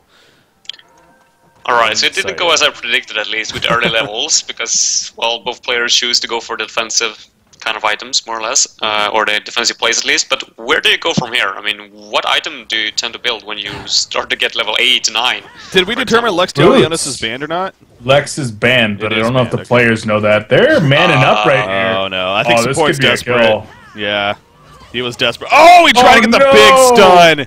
He went for the big stun. It did not line. GG, well played. Probusk snipes out support right there. I like it. I mean, again, he was down by a lot. He had to make a move, and that was clearly the chance, or that he thought at least. Yeah, he went for it. Didn't succeed today, but better luck next time. Yeah. So, in the end, we got, what was that? We got Probusk. Yeah, Probusk, 3-2 Reason Gaming right here as a result. So they turned. Yeah. There you go. And so now they've got 2 left. The captain, the streaming icon, Zlapt, or the child prodigy, Mickey. Who comes in now, Snooey? I don't know. I think it depends on the hero. What is it? The hero is Pyromancer. Yep. Ooh, I think it's slapped. Slapped? Yeah. Yeah, I think so. Why is that? I'm just gonna go with it. I'm just gonna say so. I've never seen Mickey play a Pyromancer. I think they just want to save him for last. There you go. I mean, the last 2 are Monkey King and Soul Stealer. Like, Monkey King is a Mickey hero through and through. If they can get Mickey in on that, I feel like he wins that one really, really well. Mm-hmm. But between Pyro and Monkey King is a Poliwog Priest, which is like a total wild card for me. Yeah. That's one odd. That's a really odd one. Everything can happen in that one. Yeah. I don't know. It's gonna be close for sure, but I don't think putting Mickey onto that Pyromancer at least is the right choice because it's risky. It's out of his comfort zone, and like you said, if he gets to the later rounds where the Soul Stealer and those heroes comes into play, I mean, he's much safer. Yeah. So yeah, just try to endure until it gets to the late rounds where Mickey can step up and be the hero. There you go. All right, what are we doing? We'll see. There we go. I should be in. So what do we got? Left side. Okay. Same here. Zlapt versus Probusk. And man, wouldn't it be kind of interesting to see Probusk come back and get 3 or 4 kills against his old team? That he was. That's actually true. I didn't think of that. This is a vendetta. Yeah, he could get some revenge. Just like Super KGE versus BMG in the next match. Oh, that's going to be a good one. Damn. We'll see if Limp or Super KGE, which one really was the better fit in the 1v1 lane. Yeah, that's going to be fun. If that lines up, obviously it's not guaranteed that they will specifically play, but still. That'd be pretty cool indeed. All right, I'm trying to get this fixed out here, so we should be... Oh, it just looks like a restroom break. Understandable. Probusk wants to make sure he's all good to go.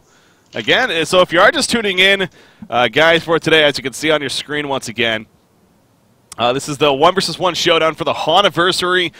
For the best teams at HoN right now, we're invited to this event. Ultimately, $5,000 on the line. It's just a single elimination to the point. Sync versus Reason, our first matchup. Our follow-up matchup, of course, is going to be BMG versus Team Excellent, and that should start as soon as we're done here, except for 12 Eastern, 18 CET. But obviously, as you can see, we'll probably end up overlapping there, which is just fine. So they'll start after we're done with this series, though, and then the winners play each other, of course, and then the winner of these 4 teams actually plays the Legends team, which once again was announced earlier today as far as who that's going to be. For the 4 players at least, we got Zai, Swindlemelons, Era, and Moon Meander, and we're still waiting on the 5th announcement. It's quite a roster. Yeah. You know, when this event kind of was in the works and in the thought process, and you know we're going. The execution was being put out, and you know, figuring out the Legends team, and just hearing the names that we had there, especially you know players like Era coming back. I mean, that was awesome to hear. So, can't wait to announce the 5th as well. So we'll have that 5-man roster and see how that turns out. But again, still some good money on the line, but ultimately just a lot of fun here today, guys. That's what it's all about in the end. So hopefully you guys are ready for a full day ahead of you, because again, we're still really just getting started here for today. So yeah, Pyromancer coming up here. It's a level 6 game, I feel like. It's level 6, get the kill. Yeah. For sure. But, well, you can't underestimate early power. or the early damage of his spells either, so you need to be careful. Do you get any points in Fervor? Good question. I'm not sure. I feel like you could, just because of the movement speed and attack speed, that could help out, but I think the damage might just be a little bit more important on leveling up the Dragonfire. Is it stun duration as well? I don't know if it is. I don't think it is.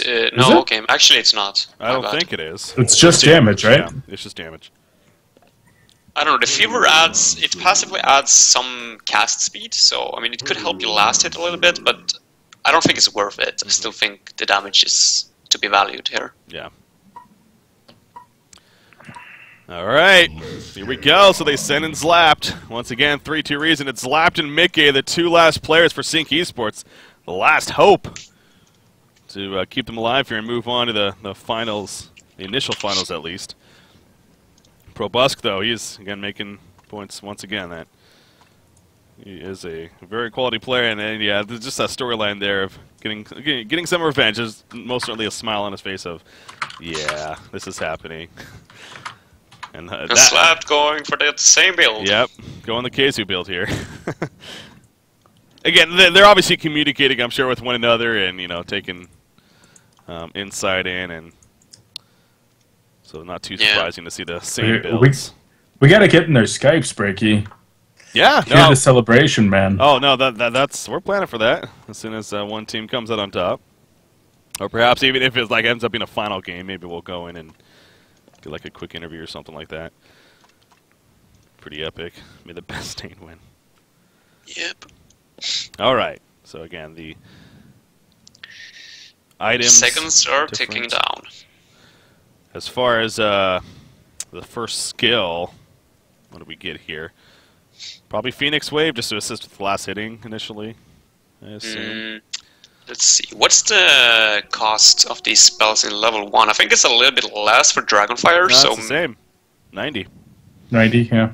Oh, okay, it's 90 for each. Yeah, okay, then it's probably going to be the Phoenix Wave, I guess. Yeah. But at the same time, the Dragonfire, I mean, you don't really need a lot of damage to last it. I mean, it's more about getting some extra, just a little bit above your enemy's auto-attack damage, so still don't think it's going to be too surprising if they go for Dragonfire.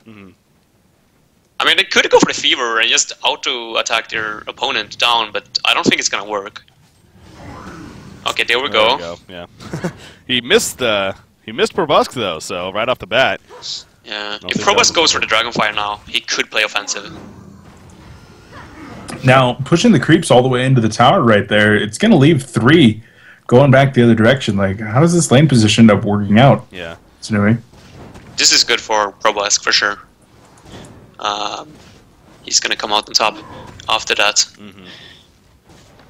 You see right there, gets a couple of those creep kills, and there you go. Phoenix Wave comes out and actually does some damage to the other Pyromancers. So it seems like there's going to be a lot of push back and forth. Yeah, Phoenix Waves. I think we can expect that. But it's not going to be a static lane, at least. Jeez, yeah, now back to the other tower. All right.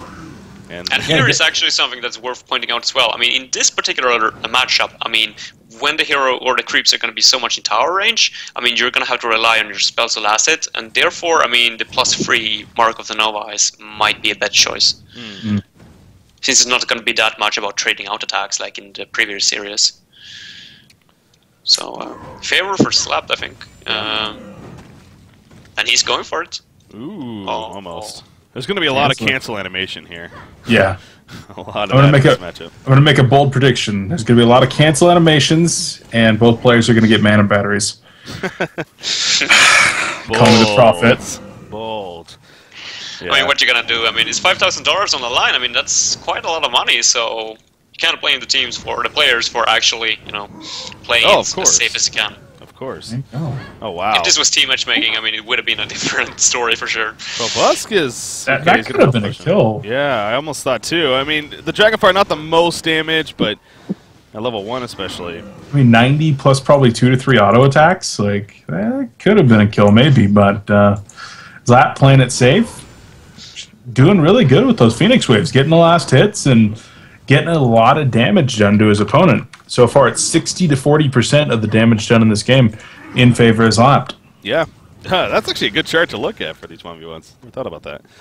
Yeah, 60 to 40 for his left right there. You see, you can now as far as a creep kill, it is favorite Probus, but that's kind of been going back and forth here, just because of the push of the waves. Now we're meeting in the middle finally. Here we see something different between these kind of players. I mean, Probus went for the fever. Yeah. Or fervor, or however you pronounce it. Yeah, the fervor. That is, yeah, that's what I was getting at. So I was very curious if we were going to see that or not. And Probus does indeed. Like you're saying, it definitely has reason to do that in the end. Reason. That. I feel like I use that word a lot more when casting reason gaming. Go But at the same time, I feel like he needs to step it up now and play aggressive since he went for that spell. Because otherwise, in level 6, Slapped is going to have the higher damage output and be able to kill him before he kills Slapped, so to say. KZ is already leading into the next reason player is like, so who's next? Because Probus is clearly losing here. Yeah, I don't blame him. I mean, Slapped is playing really well. I mean, I'm surprised by how well he's coordinating those Phoenix waves. Yeah. But once again, I mean, it is close, and I mean, Probus is ahead in the experience. And as soon as you get to level 6, I mean, you can completely outbox your opponent. Oh yeah, oh yeah, that threat of the blazing strike, as it's called, it is threatening. What is it, 450 at level 1? Jeez. I mean, you look at these guys as a life pool, and again, no Mystic Vestments allowed. So it's true. That is a very good chance for easy kills, and we're going to see a lot of distance between the two players, I'm sure, when that happens. Yeah, I wouldn't mind seeing Probus saving up a little bit of mana now for that level 6 timing, for example, to just get all those spells out. Right now, he's not going to be able to use it. But I guess he's prioritizing the last hits, as for now. Okay, it is. It's even. I mean, 69, 69. But again, the creep kill, it just doesn't matter as far as like the end result, and that only matters for how much farm they're getting, really, because there's no way this game's going 15 minutes. If there was one that wasn't going to go 15 minutes out of all these matches, I would think this one. But still, again, matters for the amount of farm they are getting and what items they can progress into. You see somewhat similar builds here in the end. Not too much difference now. Minor totems being a little different. Oh, a little bit of miss micro. That could have cost him. Never mind, he baited. That was the easy. point. And smart. I mean, if that would have been a level 6 timing right there, I mean, if he would have gotten that level 6 from that creep, I mean, that would have been play of the year. That would have been pretty epic. Oh! And just like that. That was perfect. Great job by Slapped. Yeah. I mean, what just happened? How did he get level 6 before Probus? He did? 3 creeps right there. With that Phoenix Wave, he killed 3 creeps. Oh god, that was so well played by him. He leveled up his ultimate like instant. We gotta see the ghetto replay. See if I'm right or wrong. Yeah. Yeah, if you're right on that, I mean, that was a big play. I think he got 3 creep kills, hit 6, leveled up to ultimate instantly, and then just knocks him down. Ghetto replay, here we come. Alright, here we go. Here's the ghetto replay being set up for you guys. Yeah, he definitely. I mean, I just know it though. I mean that match, it's gonna end at level 6. It's just a matter of who gets it first and what happens. So, as we're seeing here, let's give me a second to him. Oops. I never thought of it that way though. Like, just insta-killing those 3 creeps with that Phoenix Wave, and just getting... Oh, it was beautiful. Well played by Slapped. No, I gotta be sure that I didn't make a fool out of myself again, but we'll see. So he gets 2. Yeah, 2, and then that hits him to 6, and he levels it up instantly, man. That was well played, man. Yep. Jeez. So, 3 and 3? Is that right? Coordination right there. Yep, we are 3-3, ladies and gentlemen. Again, a best out of 9. First one of 5 wins. That's where it stands. That was impressive. That was the most impressive one so far, even more than Adro in that first game to me. That was really well done by Slapped. Huh. Slapped coming on top. Yeah, you know, again, Probusk in that matchup, I would have maybe given Probusk a slight edge, but they put in Slapped. They had Mickey to choose from. They put in Slapped, and clearly it paid off. Mickey's going to be their anchor in the end. It looks like Zane's going to be coming out next. So Zane and Saint Rocks are the last two. They're sitting in Zane. What hero's next? Poliwog Priest. Okay. Yeah, man, this is the wild card. Yeah. Yeah. Not sure what to say about that one. I think it's going to be a little bit like Power Monster. I mean, spamming those jolts, very important to hit your opponent at the same time as you take the creep kills. And then when you get level 6, yeah, bam. Alright, so we got Sync Sports right. Yeah, the Electric Jolt, though. That's going to be... And again, this hero got buffed this latest patch, too, or patch 3.4 at least, where the mana cost on, I believe it was Tongue-Tied and his wards as well were decreased. Not that that's going to play a huge role here, but in fact, you probably... Do you expect to see Tongue-Tied? Or is it going to be all Jolt and Hex? Well, that's... I honestly don't know. I mean, that can be up to the player more or less. I mean, Tongue-Tied can save you, or can be big in this kind of matchup, but at the same time, I mean, these players are so experienced. I mean, are you seriously going to let your enemy get that close to you to get the Tongue-Tied off? I don't think so. I don't think it's going to come down to that. So I would probably just go for 2 levels in Morph and try to get a Wood Wards surround. Because if you do that, I mean, then it's over. Ward Trap, the name of the game.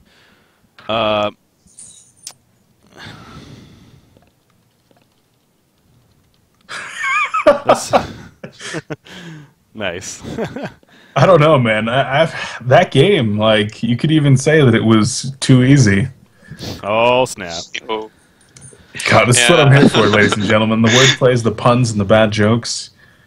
Don't have much else to say. I'm going to go pet my cat. I'll be right back. Okay. Pet your cat. Yeah, so maybe just a bathroom break right here, it looks like. I'm seeing if I can maybe hop on one of their Skypes while we are just a little bit of a break here to kind of get their reaction so far and how it's going. But again, we're 3-3, man. We were 3-3, and we got so we're at least going to have Poliwog and Monkey King. And then Soul Stealer is what it comes down to in the end if it goes to a game number 9. I don't think I'm ready. I don't know. I did not expect this. Yeah. I thought Sync Esport was gonna crush this, but especially after Imba Boy fell that easily to Kizu. But wow, I mean, Probusk stepping up. Yeah. People making mention of the leveling up the ability too, and again, that definitely is a very solid play to Vice left right there. Just the perfect timing, just doing the math and everything, and you could tell that he was ready for that to all take place. So. Oh yeah. Poliwog Priest here. All right, I'm gonna actually jump in Sync Skype real quickly. So I'm gonna leave this one. I'll recall though once we're coming back here. Yep, go ahead. Bye, Breaky. Ooh, there's a lot of people in here. What's up, guys? Woo! Hello. Zlapped. People saying you're the biggest playmaker ever. Oh. Well, I do that all the time. That's nothing. It's nothing. Well, it's a different thing doing it to Pro as an old teammate than in a normal game, of course. But you should really utilize that. It's a tip for everyone: if you play Pyro or Witch Layer, use your Q on the wave, and make sure you hit the hero. Immediately skill your ulti and boom, bam, blast him. Yeah, boom, bam. I saw everyone typing auto level. I didn't auto level, but that you should do that honestly, because then you could be it's faster that way. Yeah. I didn't think of that. I was in the heat of the moment. I was like, holy shit, I had to kill. Wave ulti, bam! He had it. You got Poliwog Priest up next against Zane. You confident? Well, I haven't played Paul in a long time, but fine, hell yeah! It's gonna be easy. No worries. You're ready. I like it. No worries, I'm ready. Awesome, man. All right, good luck. We'll let you get to it. Thanks, man. What the hell was that? Okay. Numbers being dialed. Okay, so that was fun. They're excited. They're excited is the best way I can put it. In the end, over there at Sync Esports, so Slapped is ready. What's that?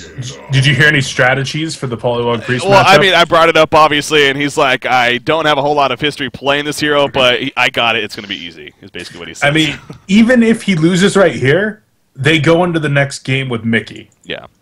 So win or lose, it's a win-win, I feel like, for Sync. Like, I feel like Sync is in a really good spot right here, whereas it's Zane and then Saint. Like, yep. I don't know about Saint's Monkey King. Saint Rocks, you know, it does feel kind of like odd, almost saying that, like, yeah, can they really rely on Saint Rocks? I mean, obviously he's a good player. That's why he's here, you know, on a team like this. Exactly. But yeah, if you do look at their whole roster, it's safe to say their power players were Imba Boy and Probusk. I think you can easily say that, and those two have already now played.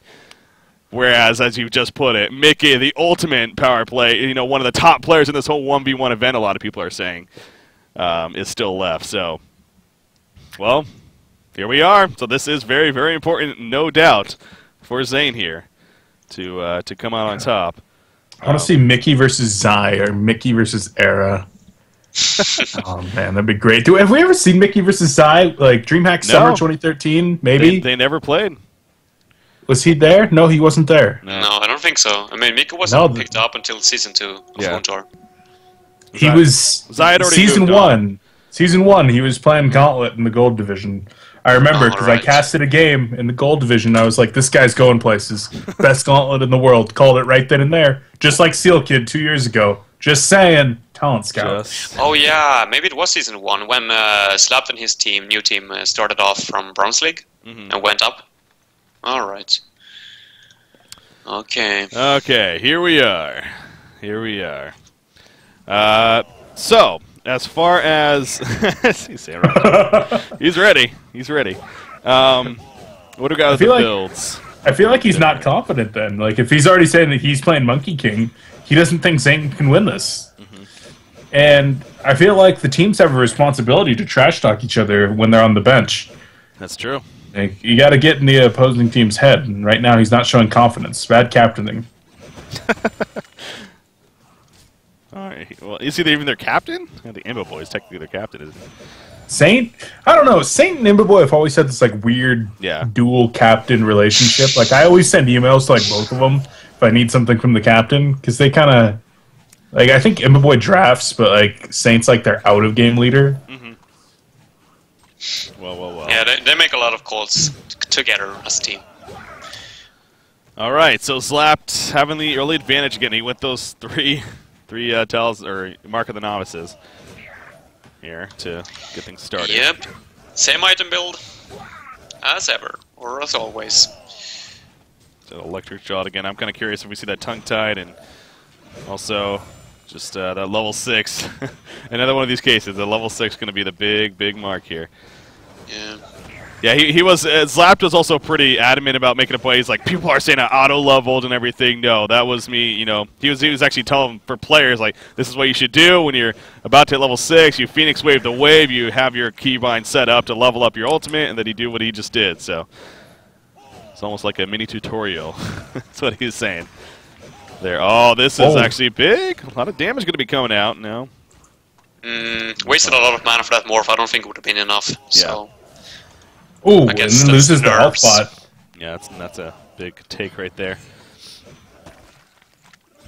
Gonna get the full health pot himself. So Zane's definitely behind early on. It's 12 to 8-0. Okay, it gets the nuke out, but it's a little too late. Stop the regen. Very low on resources now. Gonna be getting the health pot coming off the courier, as well as the Mark of the Novice, or excuse me, the Amulet of the Exile recipe. But he's not going to have mana for pretty much ever. Going to need to wait for more mana potions to actually be delivered here. And there's a tongue-tied point from Slapped. Okay. That's setting up for the ward trap eventually. Is investing into it, whereas, Zane going the different style, going the morph, getting another 0.75 seconds on that morph as a result. Yeah, I agree on the morph, because as the game progresses, I mean, you're not going to have max mana, because you're never going back to base, so you never have a chance to actually get, 100% mana, and therefore using 4 spells is too much. That is a good point. So maybe even a misplay there from Slap, but... Courier coming in from the science shop. Are wards banned, or do people just not like having wards for high ground? Wards aren't banned, not from my understanding. It's just that, I mean, that is a 100 gold investment, and where resources are already so skim, especially early on. Is that worth it? I don't know. I don't know, man. Like, you sacrifice the cost of 2 mana potions, and half the time these mana pots are interrupted almost immediately. Like, I feel like high ground vision is actually something that could really win you the game. A value ward, even. It is something that you do not think of from the spectator's view, but yeah, I see your pointer, but yeah, if it was a Devour or something like that, yeah, for sure get a ward, but at this kind of game, I mean, the players are keeping such a long distance between each other, so Yeah. I mean, they don't not necessarily get in trouble that easily. Playing it so safe, but I think we're gonna get that level up here from Slapped in the near future. Yep, it's coming. And He's saving mana. yeah, he needs the mana. I think he regrets that tongue-tied a little bit now, but it is coming. Again, they nerfed the mana cost on the Voodoo wasn't pretty. That was only at the last level. That's right. Okay, so yeah, their beginning levels are still the same, so that doesn't even matter in this case. With as much intellect as he has from all these items, though, like he's got a pretty sizable mana pool. But is it going to be enough for all four? I don't think so. That's 200. I'm going to do some math here. Give me a couple minutes. 160 plus 200, 360 plus the 110. So you're looking at 470 there. And then if he wants to throw a tongue-tied on top of that, that's 570. So 570 total right now, or with a level 4 Jolt. Yeah, that's a lot. That's a lot of mana. I think you should just try to focus on one thing and one thing alone, and that is to get that morph. You got a ward. What? Look at that. It's got the vision. Wait, what? What? I'm just saying, I've got the top level strats, boys. What do you They're mean, listening, no man. ward? So what? They're like, that's a good idea. All right. Wait, what just happened? Oh, the ward. Oh, alright, I thought you meant the wards, like his ultimate. No, and I was like, that is what not- just no, happened? The ward of sight, yeah. Yeah, I was like, he placed a ward, and I was like, what? Is he farming actions or something? Next level strats. Yeah, they're not allowed to go to the jungle with that set or anywhere Oh, else. right, So okay. just to be clear on that, for people that are maybe wondering, yeah, what does he go to the jungle with? Nope, can't happen. I'm going to have to read chat here for a minute. People are going to call me an idiot for talking about wards, and then I'm going to suck it, guys. And then Slap just like, I like you, Beef. Here we go. Those moments are the best, right? It's like You end up instant being right. gratification. No, though. I mean, you look at 38 creep kills and denies combined for Slapped. You only got 28 for Zane here. So again, the advantage for Slapped. Hits level 7. There's a level 4 electric jolt. So again, this is definitely a kill time if he finds the opportunity. And he has his max mana right now, so he's ready.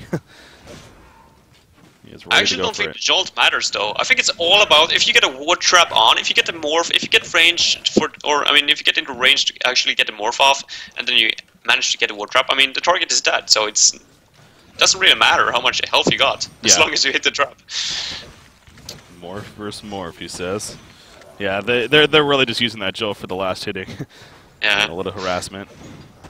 And then the harassment comes as a bonus, more or less. Alright, Marchers being picked up there by Sane, so Oh, really? Okay. I like that, because he's, well, Slapped has to be careful now when he's last hitting. He does get tongue-tied. Yeah, I think he realized that as well now, that the Electric Jolt is not going to matter too much. It's all going to be, if you get a morph off when you have the mana for the ultimate as well, and a tongue-tied, for example, you get a kill, so they're just neglecting the Jolt right now. Oh my god. Yeah, look at his build. 3 amulet build. He's got just solid stats all around. Do you guys think going for a mana ring in this kind of game is a good or bad choice? Yeah, I think next should be Boots priority for Slapped, I think. Too big of an investment. Yeah. And then at that point, you're just spending so much gold on regen, especially. And if it comes to like before, like we're like at 13 minutes, you still don't have a kill, maybe. But yeah, I don't know if that'd be worth it. Because remember, tower kill is a win. Like, oh, that is something too. Yeah. All right. Okay, then maybe it's a bad choice. The next item pickup's a Void Talisman, so that if you get trapped, you can just drop your own wards, focus fire the wards, break yourself out of there. They are physical, that's Just true. letting you right now. People actually, Mana Battery, yeah, we don't see Mana Battery in this matchup yet. It seems like it could be a decent pickup. Yeah, definitely. Not sure for that reason, or... Yeah, good point. Would definitely like to see a Mana Battery, but I guess it just comes down to that once again, that if you get the morph off, I mean, the enemy is dead. So they both got boots now. Definitely getting some increased mobility as a result. Slap wants to go for it, man. He's got the vision from the ward, and that's really all the confidence he needs. It's paying off. It's paying off for him big time. See the damage done. It's actually a slight damage done for Zane right here. 61 to 39%. His electric jolts have been hitting a little more efficiently. For the harassment, at least. What is he getting here? A ward as well. Look at that. Beef, you knew it. So next level. Just saying, guys. Like my analyst and coaching services available for the low price of 2 cheeseburgers an hour. Oh. From In-N-Out. Has to be from In-N-Out. Easy. That's a good deal. It's debatable. Oh, look at this, though, Zane. Oh, boy. Zane's going crafty. No, it's not going to happen, though. The ward of sight. It's going to easily spot him, if anything. Yeah. But at the same time, I mean, he has to catch Slapped completely off guard. I'm not sure what happens if both of them, like, queues up the morph on each other. I mean, will it go off instantly? They're probably will both going to of get morphed, yeah. I would assume so. Hopefully both get ward trapped as well, then. And then we'll get a real mad fight. Yeah, I mean, right now the life pool, it's... Oh, he got bracers on Slap, so that's going to really be a big difference. With that life pool here. Oh, actually, the morph, the level of the morph is going to come into play in that case. Whoever has the longer cooldown, maybe. True. On the morph, or I mean, the duration. And right now, that's Zane. Oh, Slap leveling up Tongue Tied. I'm just realizing that. over the morph. Yeah, that's interesting. I mean, if he gets a morph off first, I mean, he got a kill. But at the same time, if they both get morph, if it actually works that way, I mean, Zane has that advantage. Yeah, I don't know who to favor at this point. Certainly interesting. There we go, bracers. He's going to use his regen. He doesn't drop any items, not being efficient. I think he's all in here. Yeah, I mean, he's full life, full mana. This is. Yeah, I mean, he just burned a health pot on like 150 HP. Like he wants this to happen right now. And he has a huge stats advantage right now.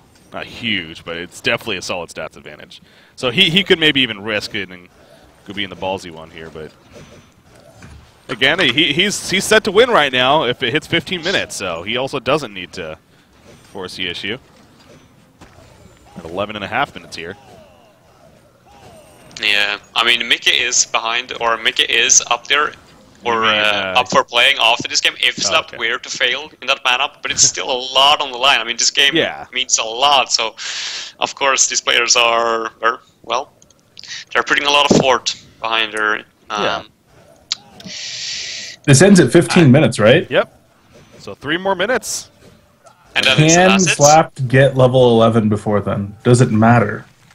I don't think so. No, I don't think so. But is it last hits that matters in that case? Yes, the creep kills and denies are what matter, so Slapped is a huge advantage here. Alright, well, okay. Didn't know that either, so that gives a little bit of perspective for why he might go for that tanky build with the bracelet. Well, that means Zane has to do something soon. Yeah. Hax is offering some advice from the Peanut Gallery. He says, stop playing like such a bitch, Slapped. Well, he's not the one playing for $5,000, to be fair. Yeah, no, I think Slapped is, again, doing the smart thing here, not taking any risks as he doesn't need to. So, but that's where Zane needs to take a risk. It's coming up. I mean, you only got 2 more minutes now. And this game's 100% over, so if you're Zane here, you got to look here in these next couple of minutes. And what did he... Okay, he just got Steam Boots. Wow. This is it. I mean, he needs to regen first. He's going. He wants it so he really bad. wants to go, but Slapped is not letting him. So this next creep wave, I mean, he has to pretty much go right here. He's going to heal up. Yep. He's got to be careful not to get that health pot interrupted off of a lightning. No, like that. God dang it, Zane. Yeah, I don't know. I'm going to have to go back to the drawing board. Oh, shit. Sorry.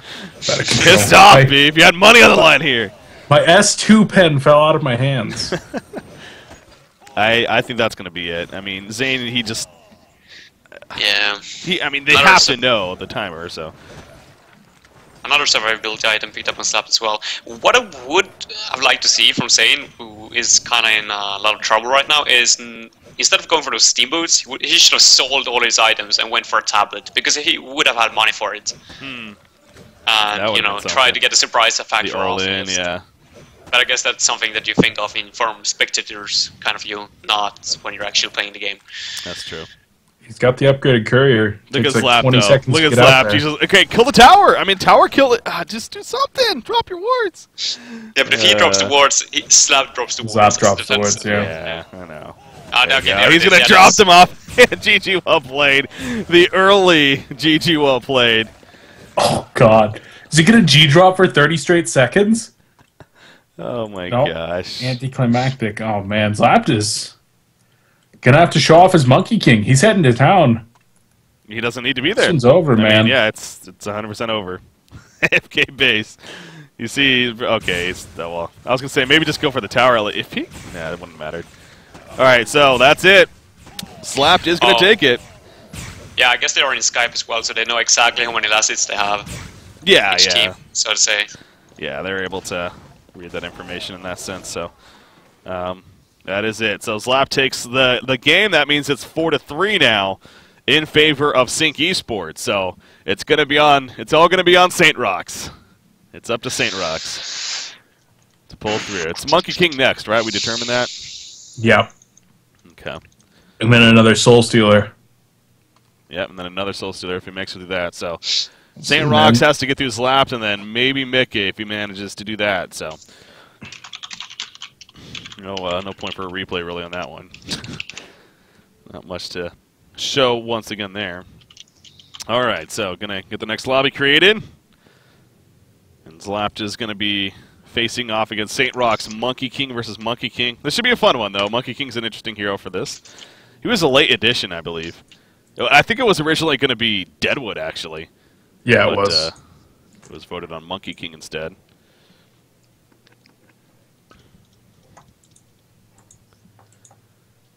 Yeah, I feel kind of bad for Zane. I feel like he almost didn't have a clue of what to do there at the end. Yeah, like he was far behind, and Slapped was, he was being Obi-Wan. Like, I got the high ground. Like, you've lost. And Zane he couldn't get up there, and eventually got pushed into the lava and became Darth Vader. All right, so it's all on St. Rox here. I'm gonna join Reason's Skype here real quickly, all right, and maybe get some reaction from St. Rox. Be right back. Hello, you guys there? Hello, Hello. St. Rox. Yeah, what's up? Hey, how's it going? Just fine, man. Just fine. It's all down to you. You got this? Oh man, I got this. I'm only worried about Mickey though. Yeah, so Slapped is easy, but Mickey is the tough one. Yeah. Exactly. Okay. So you play a lot of Monkey King, or? My Monkey King is legendary. It is? Like, okay. Yeah. It's so good. Okay. So you thinking you at least have this one. We'll see against Mickey though, is what you're saying. Yeah. That's you're gonna take. I'm just gonna take one guy at a time. that's a good strat. Yeah. That's the plan. That makes sense. All right. Well, best of luck. Obviously, we'll be watching. Good luck, man. Yeah. Thanks. All right. All right. There we go. Not much to say, but he did say they're going to beat Slapped. He's Mickey that he's worried about, though. But Slapped shouldn't be too much of a challenge here. It's basically the gist of it. So we'll see. Always love these trash talks. Yeah, where's that confidence coming from, though? I mean, he is the support player. Hey. He is not used to these kind of games, but so is Slapped, I guess. Apparently his Monkey King is legendary, is how he put it. So everything is legendary when it comes to St. Rox. Apparently. So Monkey King versus Monkey King. Okay, so again, this feels like this definitely feels like one that could end sooner than later. I mean, these heroes, a lot of there's the back and forth, not the Heavenly Ball, but the Heavenly Ball, the Elusive Dash. How are they going to build though? That's the thing. I feel like that could be different on either side, definitely. Yeah, it's probably the same build as for the Pebbles. The Iron Buckler, the Logger's Hatchet, Minor Totem, and Blights or Health Pot. Okay. But that's going to decide a lot. I mean, the Health Pot or the Blights, it means a lot. Whether or not, like, if you get the Blights, you can, you know, box out your opponent a lot more. But if you get a Health Pot, you can play a little bit more defensive and, you know, if you survive with like 20% HP or something like that, or a small percent of your HP, you got a huge advantage in that favor, or in that way. So, yeah, it's going to be interesting to see what they go for, but I would definitely see a few passive levels first, and then maybe level 3 wheat will explode or something. All right. You got the 4 Minor Totems Health Pot Hatchet here, and then no Hatchet on Slapped. He's going just straight into Duck Boots and Regen here. Interesting. Yeah. Maybe going for what's it called? Iron Shield? Maybe going for Iron Shield? Iron Shield, yeah. Mm-hmm. Okay. He actually had a Guardian Ring initially, and then he sold it at like the very last second. So maybe he was thinking that he wanted the armor from that. Opted to pick up the Duck Boots afterward, though. Armor, of course, is damn good against Monkey King with all the physical damage that he's got. But it's going to be really interesting without the Hatchet if he's going to be able to get the CS. Yeah. I like the choice of no shield on either player at this point, though, just because the armor difference. We talked about Pebbles having really low armor. Monkey King might actually have the highest archer or highest armor in the game, starting at like 5 point something. 5.5 it looks like, yeah. Okay, so I don't know. Apparently a little bit of a DC hiccup there, but no in the end. Yeah, St. Rock's missing the archer right there, so the archer and the melee up in the front lines, unfortunately. So there should be a slight advantage here for Slapped as far as positioning goes, as you can see. But yeah, just the knuckle. Jeez, St. Rock's off the bat. Bring it on. Man up. Here we go. Elusive dash coming out. Yeah, that's a very aggressive ability to use, so might as well use it. One cooldown. That's what I was curious about, though. You know, going the Duck, because you said maybe Iron Shield. It's like, it seems like intellect is very important, though, especially for these early kill attempts on a hero like Monkey King. So I wonder, you know, when the Amulet of Exiles are going to be coming out here.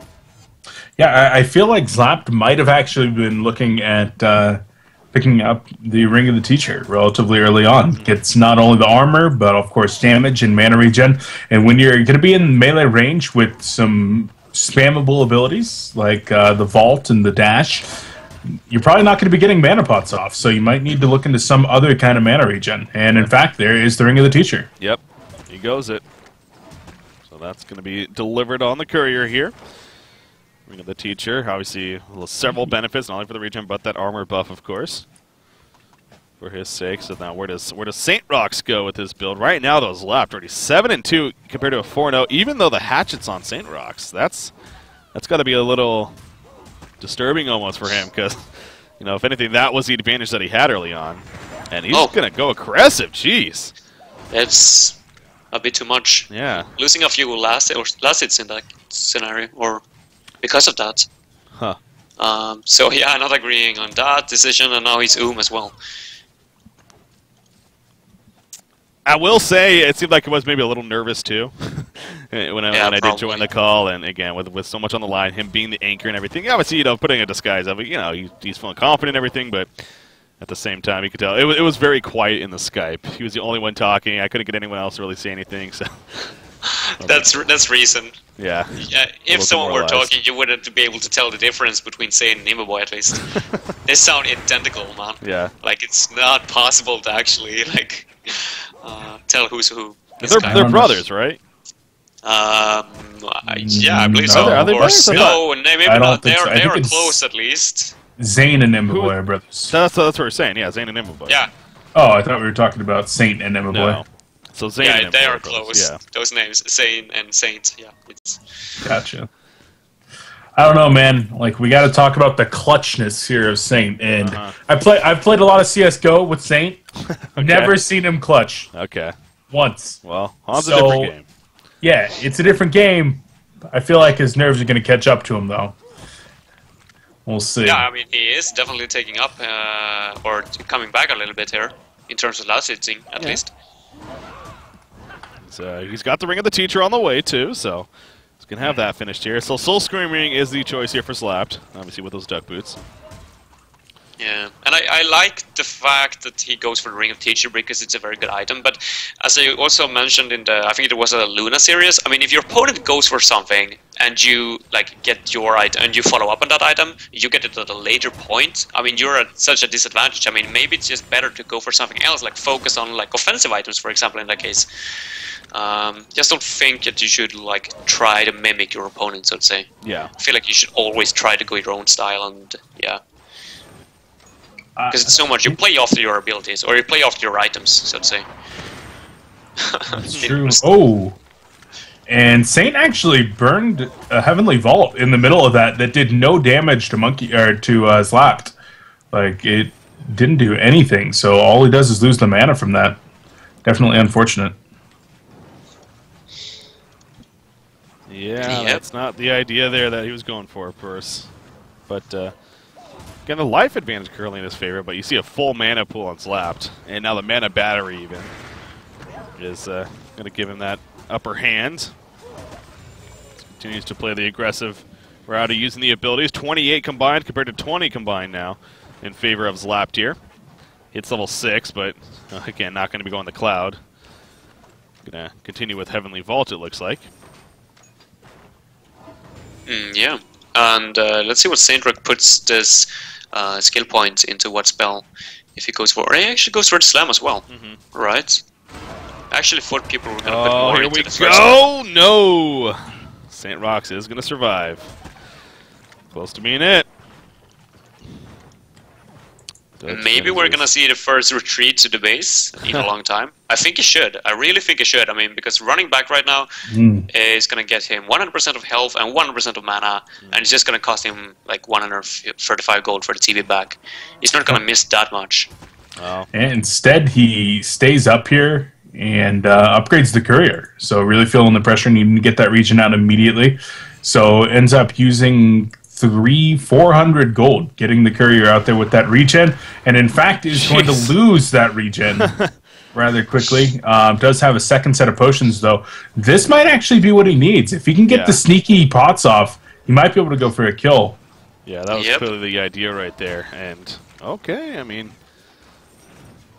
so you can tell Slapped knows that something's up, so he is going to start posturing himself a little more defensive now.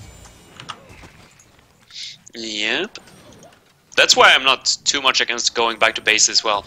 Because if you get back with those, I mean, even if you lose some experience during the time that you're walking back to base, when you get back, you're going to be able to box out your opponent from last hitting because of that advantage in health and mana.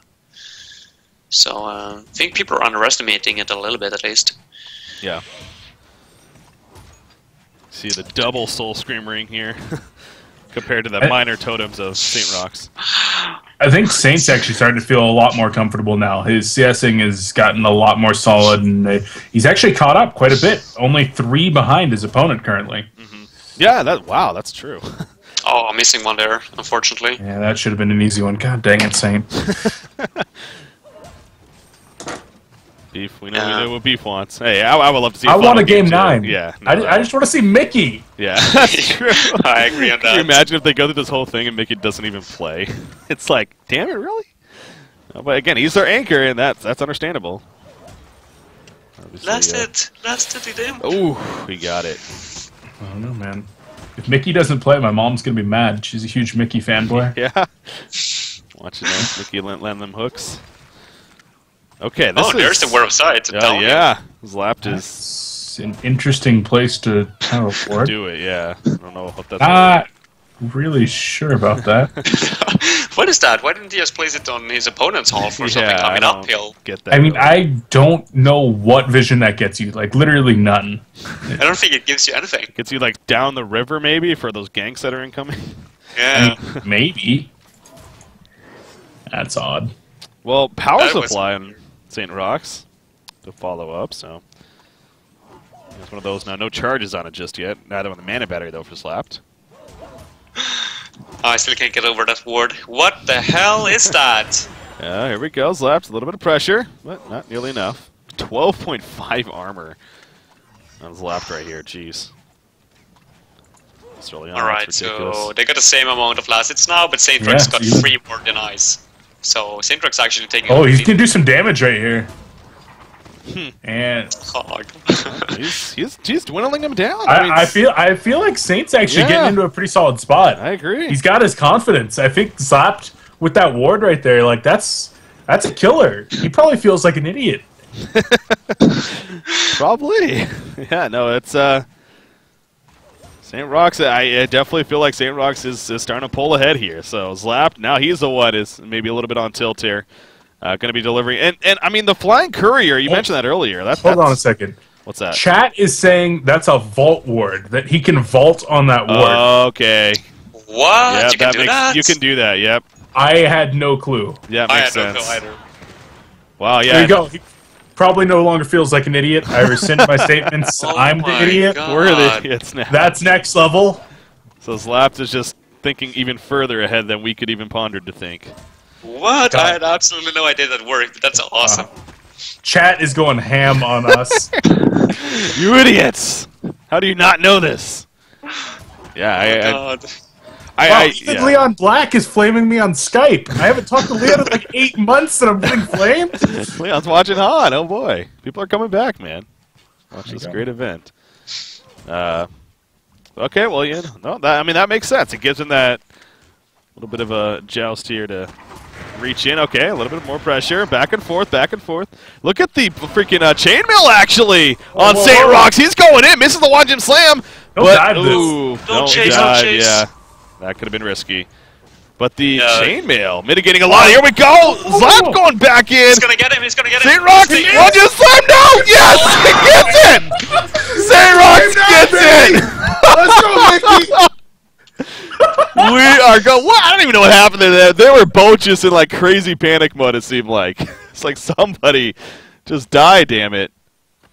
Wow. Oh damn, that was intense. That was. Ladies and gentlemen, Reason Gaming versus Sync Esports here in the HoNiversary 1 vs 1 Showdown. Well, damn. We are going to a game number 9. It'll be back to Soul Stealer, the true 1v1 hero. And it's going to be Mickey versus St. Rox. Hey, with the way St. Rox just played, man, I mean, anything can happen, right? There you go. Saint's a baller. Saint just went full clutch right there, Breaky. Like, I just want to watch the Getter replay. I can't talk. Yeah, I got that up right now. That was crazy. I mean, how about that chainmail pickup, man? That mitigate, that was a difference right there. That's plus 5 armor. It's a good one, actually. Goes the chainmail, then goes for the kill. Oh, it was so close. It was so close. This is where it starts getting crazy. Wow. Holy crap, drops down to 102 in the tower, and he's like, oh, don't want to overcommit. Then goes back in. The Heavenly Vault right here. Well, boys, what a way to open. Yeah. 9-game series, Breaky, you called that? Yeah. I certainly did not, at least. I did not see that coming, not even a mile away. Chainmail, man. Chainmail, 100% the difference maker. What a pickup right there from St. Rox. Well. Well played. I got to jump into do some calls here. 1 second. We're gonna hop around. We'll go to Reason Gaming first. All right, I'm gonna listen. Yeah. Holy crap! Holy crap! I told you my marking is the best, man. St. Rox. Apparently you weren't lying. Chainmail #1 pickup. Yeah, it was like strat. I knew it was going to go for the physical damage, so I just I bulked up so I could tank the tower just enough. And you see, like my fire plus armor, that's just what I needed. Oh yeah, that made the difference there. So well deserved. Congratulations. You got Mickey though next on Soul Stealer. This is the one you said you're maybe a little worried about how you felt about going into this. I mean, you are coming off a big win, so. It's like I definitely, I have the confidence boost here, but on the other hand, I don't play Soul Stealer, so that's going to be interesting. But like Mickey is like, I'm gonna take it. It's gonna be easy. All right. Well, your team's here to give you advice, I'm sure. So Best of luck. Obviously, we'll be watching. Good luck, man. Thanks. Like half a second or 1 second delay until, or like Here we go. the damage is still there for like 1 second. Here we go. What's up, guys? Oh, Breaky's here. I'm here. Oh, I just what's jump up? in left and right. Hey! Hey. Hey! Oh, hey! What, you flaming me or something? No. Oh, what's up, man? So, Mickey, it's on you. Soul Stealer. We're actually fair players. Mickey leaves Skype when he's in, so we don't cheat. So. Oh, he actually left Skype? Yeah. We leave Skype during games. Okay. Yeah. All right. So he's not here. All right. Well, you guys think Mickey got this then? We left the wild card for last for a reason. Don't worry, there will be a video just like Moon did when he lost Monkey King, explaining exactly why I lost. So don't worry. Okay. It will be up. So expect that. Well, GG Saint Trucks. All right. Well, yeah, that was a fun finish, though. But anyways, we'll be watching, of course, Mickey versus St. Rocks. Good luck to Mickey. It'll be fun. All right. DJ Digits. All right, we're back. We're back. Okay, Right. good luck, have fun. God dang it, Breaky. This. I'm still listening to you talk to Reason. Oh. Yeah, same. Yeah. I get in Sync's call and they're like they were talking about something. It sounded like they were mad about something, and then all of a sudden like, oh hey, Breaker's here. So, but anyways, so Mickey wasn't there, unfortunately, when I went to their Skype. What? He I guess they were saying like their players leave the Skype call when they actually are up to play. So Really? yeah, The I would definitely just do that so that they because can focus and not have to worry about that. So, but I got to talk to the team. Zlapt was saying there's going to be a reason. I guess the Moon Meander made a video in the past about when he lost a 1v1, why it happened and everything, and Zlapt's going to do the same for Monkey King. So he's going to do the same. Oh, Mickey, Mickey is there apparently. He was just AFK. Here, 1 second. I'm gonna see if I can go back. Mickey, are you there? Is he here now? Oh, is he here? I don't. Mickey? Oh, what's up, man? Mickey, there you are. Breaky. Hey, Yo, hey. I'm back. What happened? What's up, Breaky? So you're playing, by the way. You're gonna play Soul Stealer. I know. You think you have this against Saint Rocks? It's pretty easy. I mean, he's a pop player, so. Not you all pub players really. I mean, you all play TMM, so. Yeah, but he's like the worst. Okay. There we go. The trash talk is out. All right. Well, obviously we'll be watching. Best of luck. Good luck, man. Yeah. There we go. What the hell? Somebody like dials a phone when I leave their Skype. Anyways. All right. So we're back. Yeah, Mickey. I love that guy, man. I love that guy. To say the least, he's not even worried at all. They have this, according to him. All right, we're ready. I think I want to get this started here. Game number 9. Okay, we are good now. Good luck, have fun. Ooh, let's do this. We got the Soul Stealer. Got the Soul Stealer. If I were Mickey, I would be nervous because everything depending on me, more or less. I mean, the pressure is on him, not on Saint Rocks. You know, Beef was bringing this up earlier, though. Mickey's just one of those players that, you know, similar to Zai. He's young. He just doesn't, not that he doesn't ultimately care, but it's like, it's whatever. Whatever for him. He's a good player. He's just going to have fun with it. And it doesn't seem like he's a player that lets any kind of, you know, things get to him, I guess. So. Yeah, that's a very good thing to have if you're interested in esports. Yeah, exactly. So I think he's going to be fine in that sense. But yeah, Saint Rocks was the one. He just doesn't have a whole lot of experience playing Soul Stealer. So he's definitely a little worried. But hey, it's good to admit that, and we'll see if that everything changes going in. As we saw, I mean, the Monkey King game, he started off a little shaky. We noticed that. Zlapt had a good advantage, but he started to pull it back. So maybe maybe a same thing here. We'll see.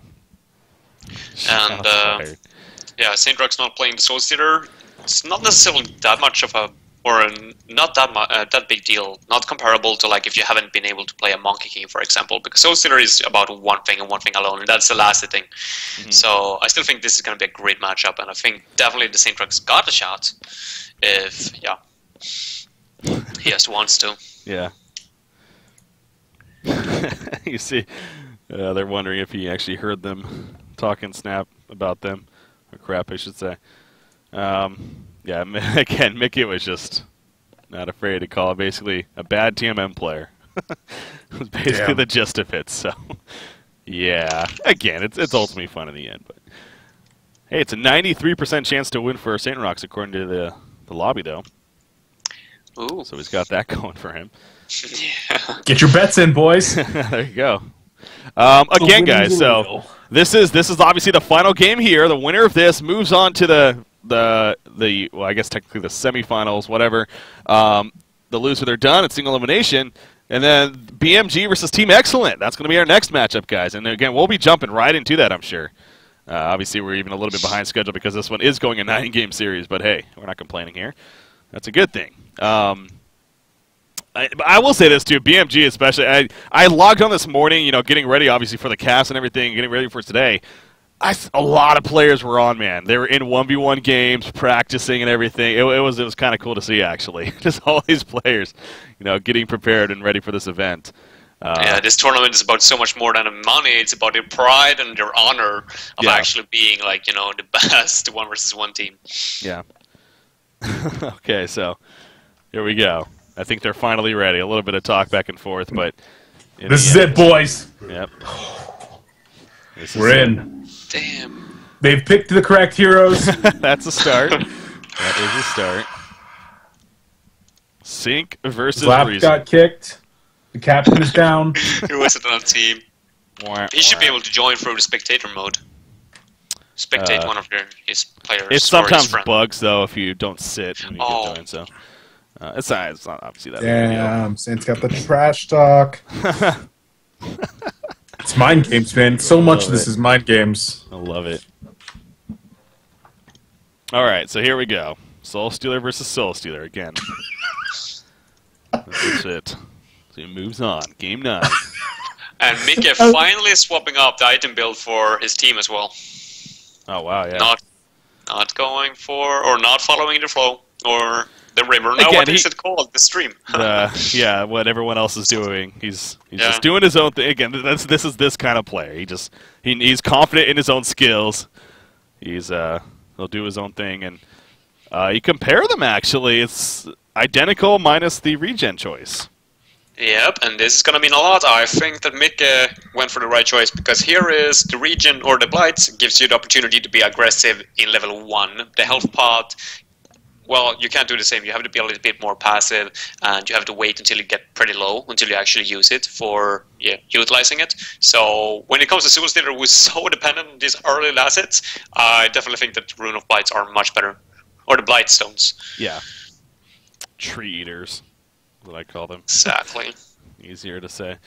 Yeah, so you see 18 seconds and counting before obviously the spawn happens. Now again, St. Rocks technically has that slight advantage being a Hellborn in terms of creep blocking, but I don't think that's really played a huge role ultimately in the end in this overall series. It's just awesome that our go figure our first series of cast, and we are already at a game 9 to start things off. So obviously, and there's still plenty. There's going to be 3 more best of 9s coming at us before the day is over. So again, plenty of HoN to happen. Good luck, have fun, may the best player win. Exactly. Thus the team winning. Man, Reason Gaming again. This would be. I don't even know if you call an upset, but this would be something, especially with St. Rocks being the anchor and able to defeat Mikke. If so, that would really be a story there. Oh, we got 1-1. Yep. They're manning up.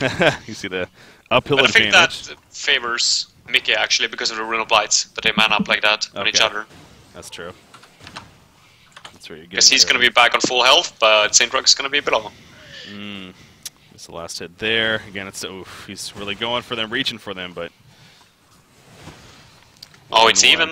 1-1. Yep. It's going to be a very even start here, of course. Obviously, no Demon Hands just yet. As soon as Mikke hits level 2, he's going aggressive. Look at that. Puts in the auto attacks. Yeah.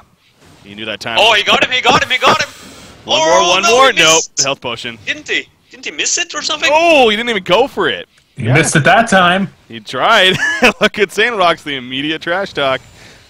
Knows that was a big chance. Yeah, he was hesitant. Yeah, I think he had him if he used both his middle and a long range spell, but instead he kind of waited a bit too long. And now you got to wonder, like, how much of Mickey not playing today has that hurt him? Like, this is being his first game. I don't know if he's done any warm-ups, like you were mentioning all these other players are doing 1v1s and whatnot. I know the BMG guys, they're all in their 1v1s right now, but we'll see. Mickey could be coming into this one cold, and Saint's got the advantage of, manning up and winning on that Monkey King. He's warm. Yep. We'll see. That's what I brought up to them, and he was talking about that. Pretty much saying like, yeah, he feels like that is going to be a slight advantage, if anything, for him, of course, and understandably. But I mean, he has a slight advantage early on here. Now the creep wave is being pushed up, and Mickey should be able to at least get one of the creep kills, probably both. Yep. There you go, and it's around 9 to 11 overall creep kills and denies in favor of St. Rocks here. So he's continuing to pull ahead as far as the creep farm goes. Soul Scream Ring already on Mickey. What's being delivered? Probably his own. Yeah, his own Soul Scream Ring and a health potion. As we saw in the first matchup, who was that? Was Adro versus Flensmeister. So long ago now. Of course, Adjo made the crazy comeback to being down like crazy. But this game is a lot more even than that one was. This is really interesting. Like, the denies are heavily in favor of Saint, so he actually hits level 4 sooner. Yeah. And they're about the same in damage as a result of, like, the creep scores. But Mickey actually has a lot more damage output on his opponent, and of course has more of the actual creep kills, getting some of those items earlier. So slightly different philosophies here between Saint and Mickey. Mickey going more aggressive and concentrating more on the kills rather than denies. St. Rocks needs to start using his mana though. Never sit on full mana on a Soul Sitter. Like, you need to use that as harassment. Yeah. Or you can just use it as to push the creeps into the enemy's tower or something, make it harder for him to last it. But you need to use it. Because Mickey is already, or always using it. I mean, he's getting mana pots delivered for him, and now he got a mana battery. That's that for him here. And no mana battery for St. Rocks, though. He actually is going towards another Soul Scream Ring. You see some exchanging right there of Demon Hands, and oh, Mickey gets his trio off right there. Doing some good damage. But, yeah, Mickey being downhill and St. Rocks being uphill, so St. Rocks definitely having the advantage in that scenario. But, well, luckily for Mickey, he didn't miss any last hits. This Ballista here. Oof, St. Rocks got it. That's a solid kill. It's not often you see us talking about creep kills on ballistas and stuff, but in 1v1 it definitely matters. They're important, man. Yep. Real important. St. Rocks is doing good. He's doing better than I thought he would, but he needs to use those Demon Hands, though. There it comes. There we go. He should use that a little bit more, and he got his. I believe in him. Yeah. He's doing really well, man. Like, if Mickey gets taken out by Saint, that could be that could be legendary. One thing is for sure, St. Rocks is never going to let that one go. Getting in his head. Look, he's having him type. Oh, no. Yep. Trying to get in his head a little more. Ooh, at least he prevents that creep kill right there. That's better than letting him get it, of course. So, more regen. No, that's Clear's going back. More exchanging of the last hits. Power supply in full from Mickey now. So, they're definitely going on slightly different paths here as far as item builds. Full power supply. 3 charges currently on it compared to just another Soul Scream Ring for St. Rocks. I don't know. What do you think is the difference there, Znuri? I actually like St. Rocks. The fact that he's ignoring the power supply for now, at least. But he needs to get some Rune of Blights or a health pot or something. Yeah, he's getting that. But if he gets that second Soul Scream Ring, I think he's tanky enough to just man up. I think he can do it. I think he can take Mickey out when he gets level 7. I think he needs to get into the trees and open up with an ultimate from the trees. There you go. That's what he's getting. Level up the ultimate at level 7. Here we go. No, that just out of range. Nice dodge. Yeah, he's got the footsies, man. Yeah. Do you see this as well as he's dropping the Soul Scream Rings on the ground to get more health out from the health pots? Well, we saw that kind of backfire a little bit earlier. Yeah, we did. Yeah, Flensmeister kind of regretting doing that earlier. Even behind his own tower. I mean, that just goes to show you. You're never safe. You're never safe. Ooh. He gets that last one there. By the way, Mickey playing under the name Annie. That is Mickey, just to be very clear on that. He has. I think that is. I don't know if he just name changed or what, but that's just this is a different account. I think it's a different account. But now known by Annie, we'll also call him Mickey. There you go. Yeah, Sandrock's falling behind now, by the way. I'm not sure what happened, but he picked up like another soul screwing. He should be able to have the higher out attack damage. Oh, going for it. Not gonna be enough in the end, but yeah, he's losing a lot. He got 22 shards against Mickey's 30 now. Yeah, Mickey is. Yeah, you're right. He's really pulling ahead. Only 32 combined for Soul Stealer or for Saint Rocks, and maybe 34 now. But Mickey, what is that? 57, I think. So, jeez. Really getting a huge advantage here. So Saint Rock's going to be in that place of needing to make a move sooner than later. Yeah, since he didn't go for, since he didn't or went for the second soul screwing and not a power supply, he needs to make something happen because the longer the game goes, the more effective the power supply is going to be. But yeah, losing a lot of momentum. Look at that! Look at that positioning. I mean, Mickey just so dominant right here, keeping Saint Rocks away because he can with the current status. So. Very smart play on his part. Yeah, that soul's already maxed out, as you're pointing out. 26 now on Saint Rock, so almost there. Throwing some good demon hands, actually, but now he's out of mana. Have to get that delivered currently. Jeez, a lot of the dropping. Mickey once again doing so, and I'm going to regen right back up. So again, for those that are tuning in, this is it. Game number 9, the final game. Reason Gaming versus Sync Esports here in their first best of 9 here today in the 1v1 HoNiversary event. The game 9 because that's 4 games apiece. So just so happens Saint Rocks versus Mickey now is how it line up the anchors for each team. He does get the mana battery again. That's a very late mana battery compared, but yeah.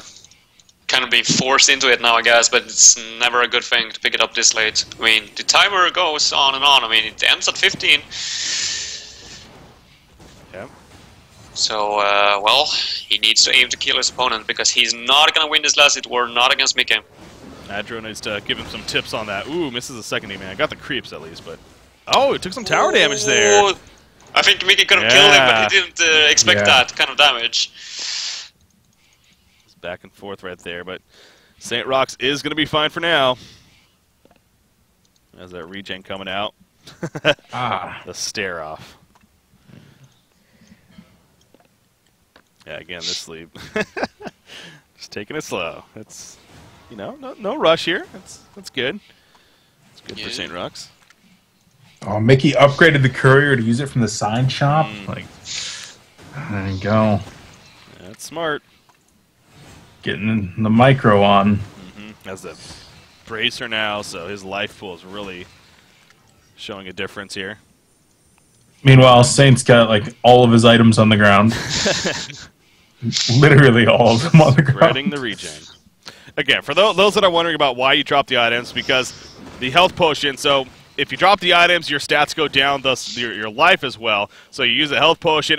The health potion is a static amount that it heals. And then when you pick up the items, it's based on percentage. So it'll go to the same percentage, thus being a higher static amount when you pick back up the item. So it's a strategy, you know, with bottle charges and everything. That's why you like switch the steam boots to agility and whatnot. So it's a simple mechanic there. But yeah, it's at the same time. At the top tier play, you will see stuff like that, obviously. 5 versus 5 matches. Yeah, you will probably not see it if there were ganks approaching or something, or risk for a gank. Well, true, yeah. Ooh, since it is this 1 versus 1, you can do it. 4.5 minutes left in this one, so right now definitely leaning heavily in favor of Mickey in terms of the CS, but we'll see if Saint's going to be able to try to go for a kill or not. Damage done is very even right here. 52% to 48% in favor for Mickey. See Mickey, he doesn't even care that he's way ahead. He just wants to play aggressive still. Mickey doesn't seem like the kind of player to me that will ever just fall back behind his tower and not play like slapped. Yeah, not playing like bitch slapped over there. Ooh, that's one burns. Poliwog. No, it's not. That's his name. That was his name, yeah. Other people call him that. Oh, it still burns. Not a flamer. Well, yeah, so it's, again, for the sake of St. Rox and Recent Gaming, Topi doesn't replicate what Zane was doing, not playing aggressive enough near the end. Oh, he dodges an even hand. It's not going to be enough, though. He's got the long-range nuke coming up Oh! right now. Oh, my! Oh, Oh, Mickey! Yeah, Mickey gets it. They call him. that was ball. Oh, I love it. Man, I feel like Saint, like, GG. he could have had that. He could have had that one right there, and I feel like he stutter-stepped, man. Wow. That's it. Game 9 goes to Sync Esports, and thus they take the series. 5-4 over Recent Gaming. What an epic series it was, but in the end, Sync Esports and Mickey does pull through. Props to St. Rox, though, and all of Recent Gaming, for that matter. Definitely a hell of a fight and a very, very entertaining series, with that said, but obviously in the end wasn't to be. I'm going to pull up that replay here real quickly. The view of that before we look to move on to the next series, lining up. But yeah, it's, again, he needed to make a move. He went for it, dodged one demon hand. It seemed like could have been lining up, but wasn't to be. Just waiting here. This is where Mickey's kind of pushing up a little bit, but power supply finish on St. Rox using that last bit of regen, and then eventually goes back in here. It's a close one. Yeah, I'm not at that point just yet, but I'm very curious to see how close it truly actually was. So here we go. Dodges that one. There's a second demon hand. So he has his short range here, yeah. He had his mid-range actually up, but Mickey was hugging him. Yeah, Mickey did a really good job of actually dodging the ranges that were up. Yeah, that was very smart on his part. Definitely. Mini Meander, a.k.a. Mickey, takes it for his team. So again, Sync Esports, they take it 5-4.